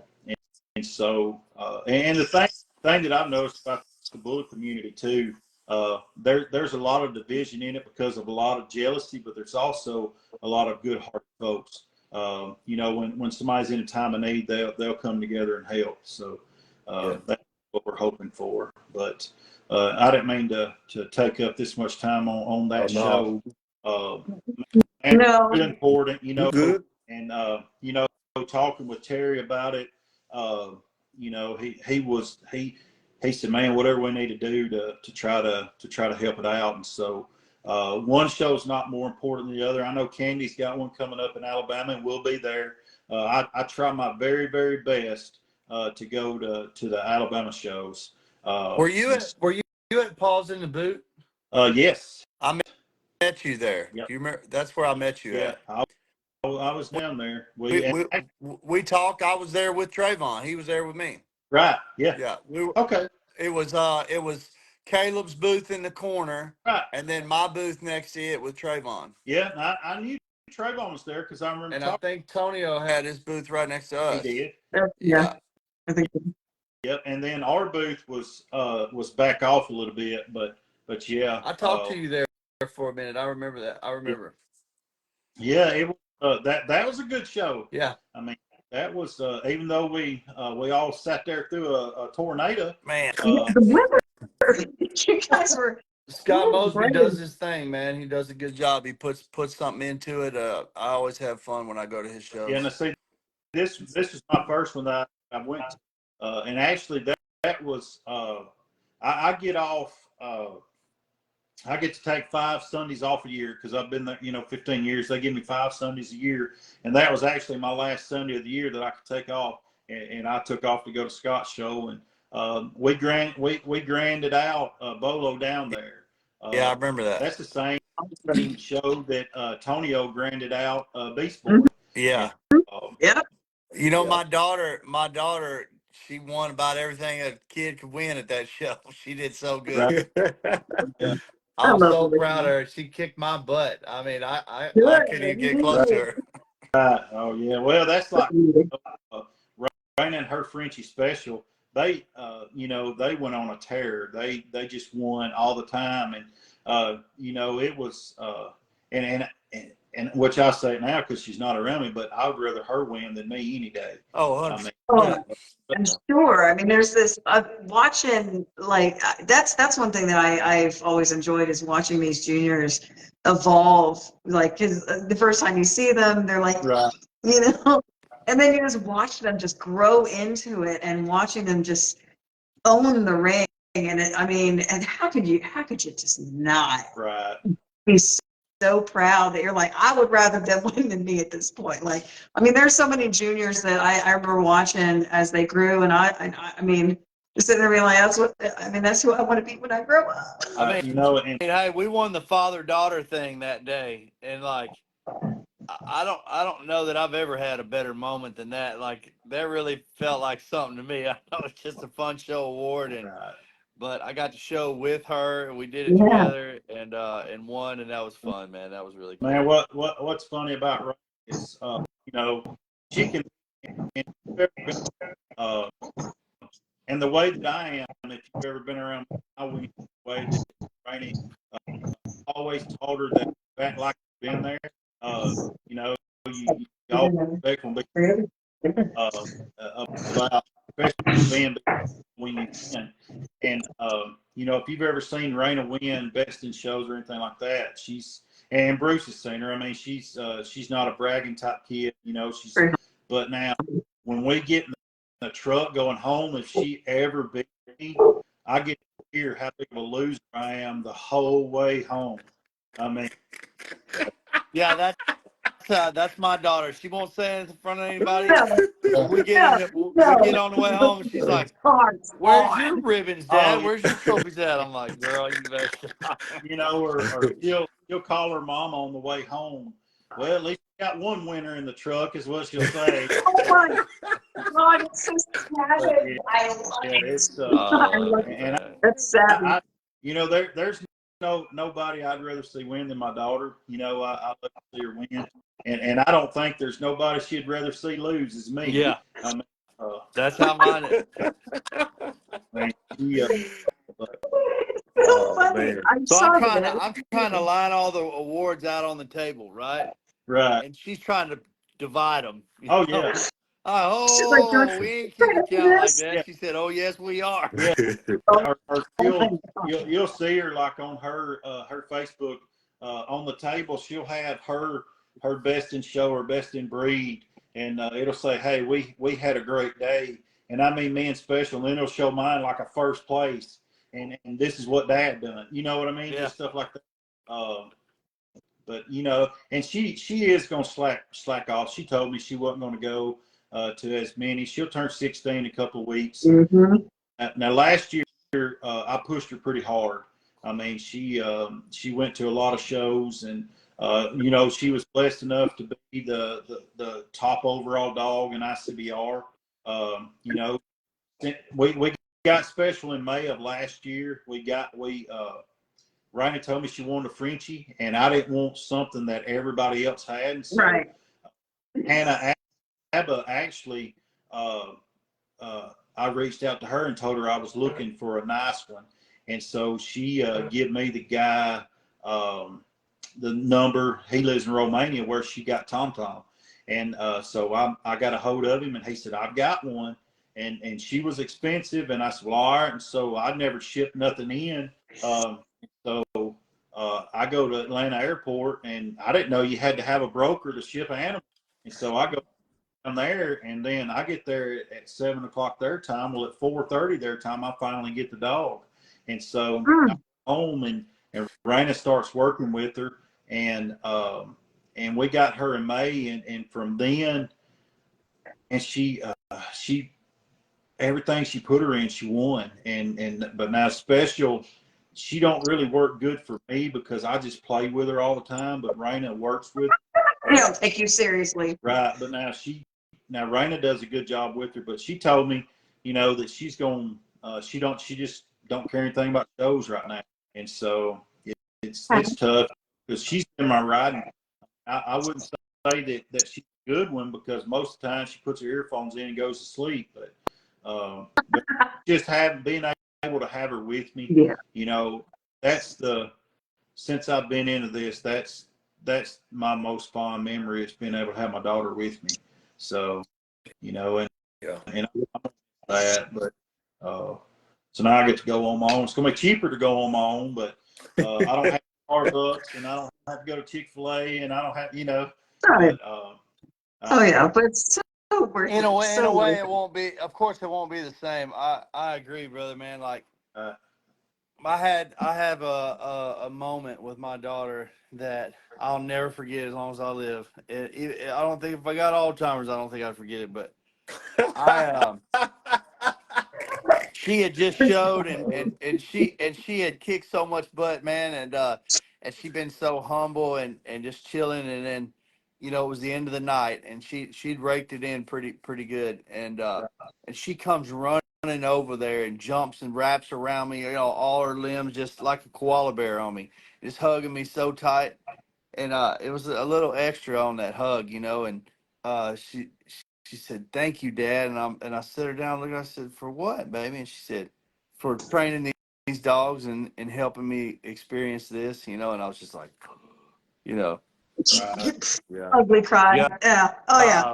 like, for making this happen for me is what she said. but And it was like, ah, but I tell you something funny about me and my wife. We've been married 26 years. I mean, and my wife's gonna be at the Florence show, and there's gonna be people that once they see her, they're gonna be like, "Well, you married up," And but We tell what Michael that too. We definitely tell Caleb that a lot.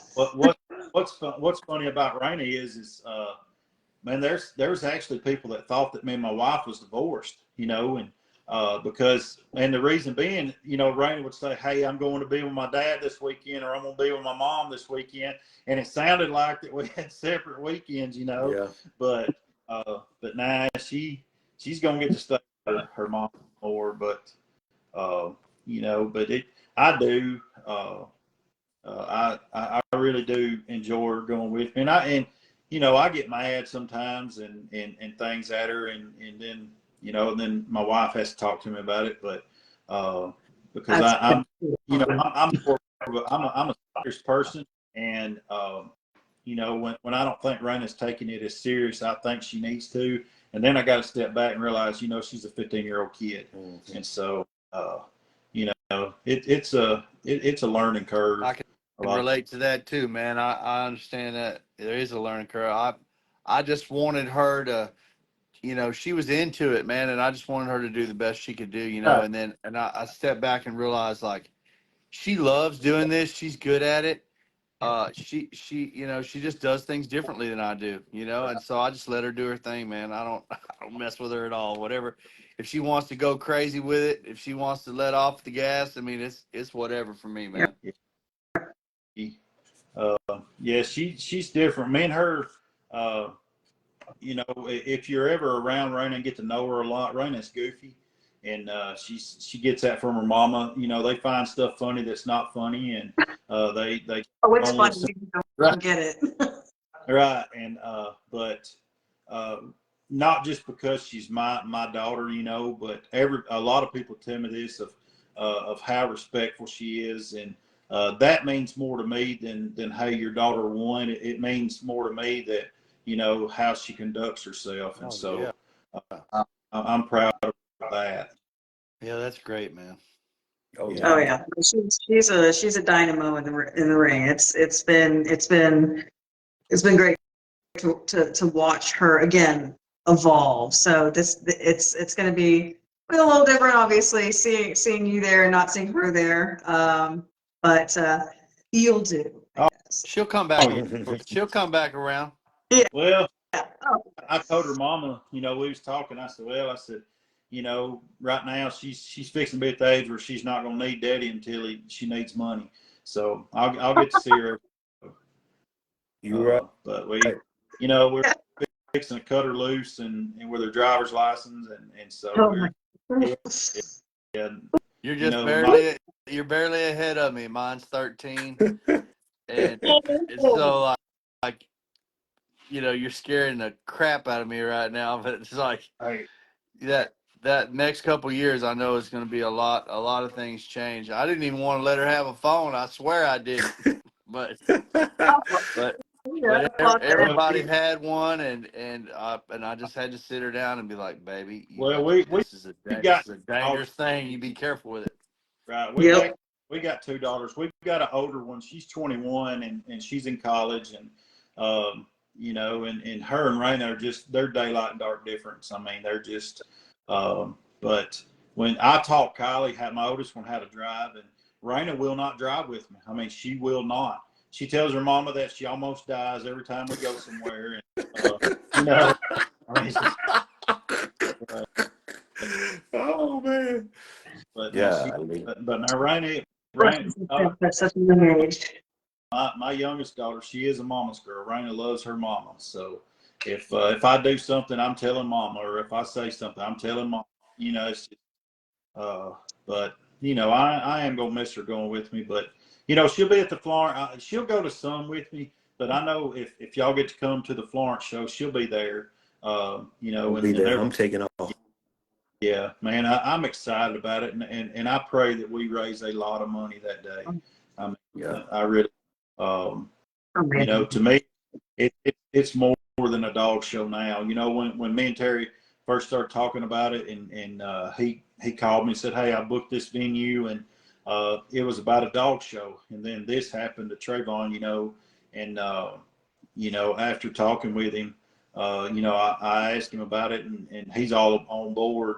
And now it's more than just getting to go to a dog show and winning at a dog show. It's, we're talking about we can affect the livelihood of his family, and so Yeah.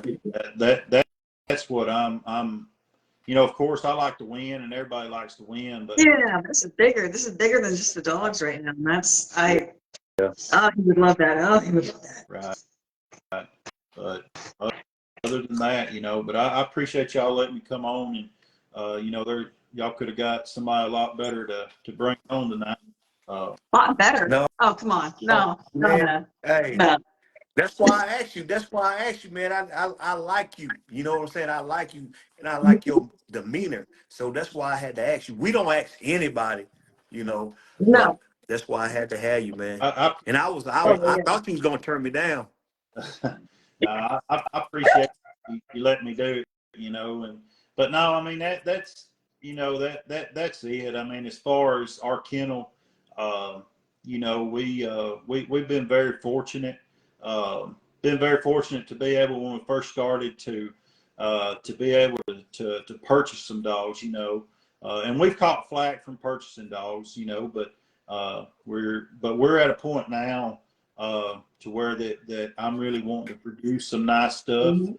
I've got a litter under me that's one and all that, but I'm wanting the two females that I got now is I personally, shown them and things like that and spent the time with them. And hopefully by the end of this year, we have some pups that are busting open 6 to 9 month class is what we're looking for. So, Create your own big class. What fun. yeah. I dig it. So I dig Chris, it. so look, we might have some newcomers on here. What would you say to them if they want to get into showing and get in the bully game? Uh, be patient. And I know if anybody personally knows me, for me to tell somebody to be patient, that's a joke. But be patient, man. And I mean, I always tell people Rome wasn't built in a day, and uh, Yes. don't just jump into something. Kind of figure out what first off, figure out what you're wanting, what's your style of dog that you like, and go from there. If I could give somebody some advice, don't chase the biggest hot name. Uh, find something that you like, find a bloodline that you like, uh, and uh, and don't feel bad. And some people try to shame people because they go to a certain registry. Go where you have fun and enjoy it. If it's That's right. ABKC, go to ABKC if you enjoy that. If it's BRC, go there. If it's ICBR, go there. If it's GCR, go there. If it's USBR, whatever the situation may be, you know, go to where that you enjoy yourself and have fun, because life's too short. None of us are ever promised tomorrow. And so go where you have fun. I mean, and I always use this in everything, but just treat people how you like to be treated. That's right. And saying that, a couple of weekends ago at Hildreth's show, I went up to Tonio after the show, and I was aggravated. And so me and Tonio kind of raised our voices at each other. And I apologize. Man, I was 100% wrong today. We got in the dog show. It's not life or death, but and enjoy yourself. I mean, because not only us, we're not guaranteed our next breath. Our dogs are not. So, dogs don't live that long anyway, and so we get to have a little time with them, enjoy them. But if somebody getting into it, I would say just be patient. Don't jump in. Don't come into this thing thinking that you're fixing to make a fortune by selling puppies, because you're going to lose. And people told me this, and I said it, but you're going to have way more losses than wins. I mean, That's right. and I always said it will never happen to me, and I had to eat a lot of crow over that. But Wait, I mean, just and find you somebody. But it's kind of like Jordan, right? He's taking a lot of game-winning shots, but he's missed a bunch. yeah.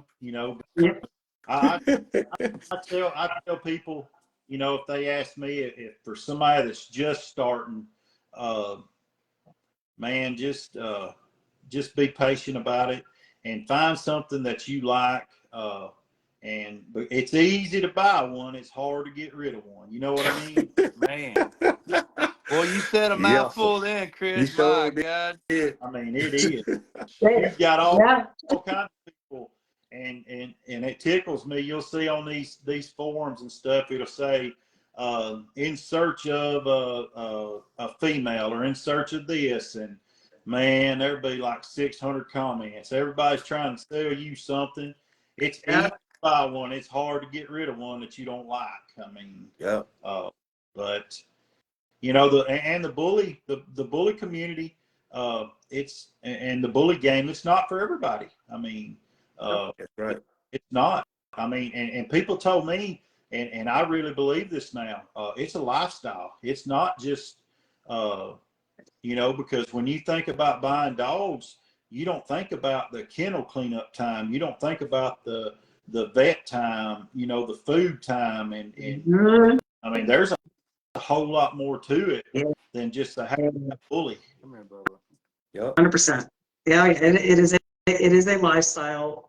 Every single one of us can attest to that, and yeah, that's definitely some good advice for sure. Because again, Chris, that's why we have the show. Is we want anybody who's has questions or uncertainties or concerns or anything like that. I mean, people like you are able to come on here and fill those voids and give them the little tidbits that they need little by little. And that has a major impact. So I definitely want to tell you again that, we appreciate you being willing to come on here. And it was very intentional to have you on here because, again, we felt like you have so much to give.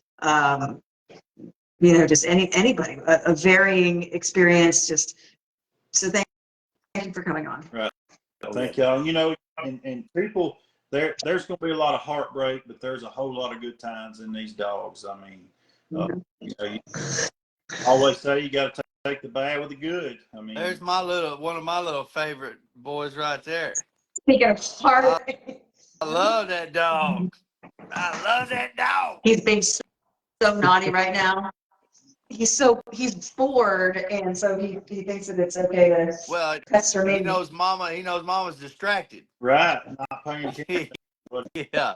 Like mine been giving me hell the whole time I've been on the show.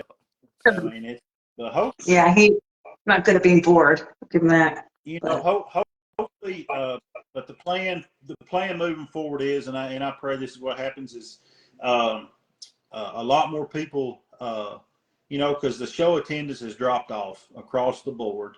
Hopefully, a lot more people will get out, and get out and start coming to some shows. And another big thing that we need to give credit to is these show hosts that actually do these shows. I mean, it costs a lot of money to do it.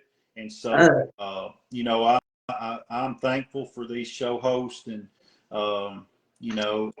I pray that people get out and support them because if people lose money hosting shows, they're not going to host them anymore.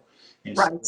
So, especially, I know in my home state's Alabama, that's why I like to go to as many Alabama shows as I can surrounding areas, but if everybody just support each other, that would help.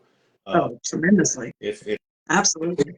people don't go to shows, then then it's going to get less and less, and then before you know it, you're going to have to drive 12 hours to a show. Right.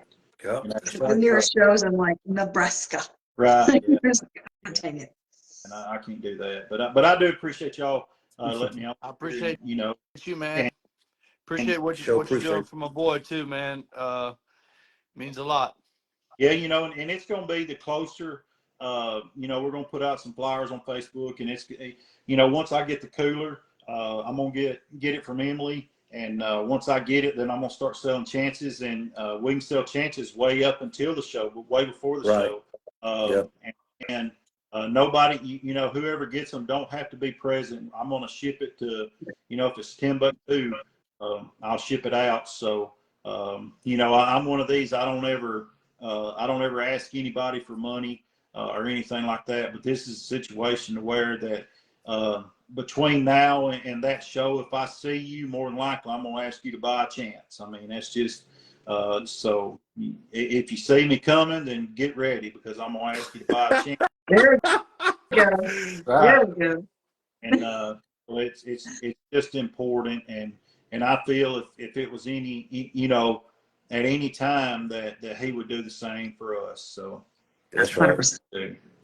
Well, I can testify to that so directly, man, that Trayvon was there for me and my family in the darkest of times, man.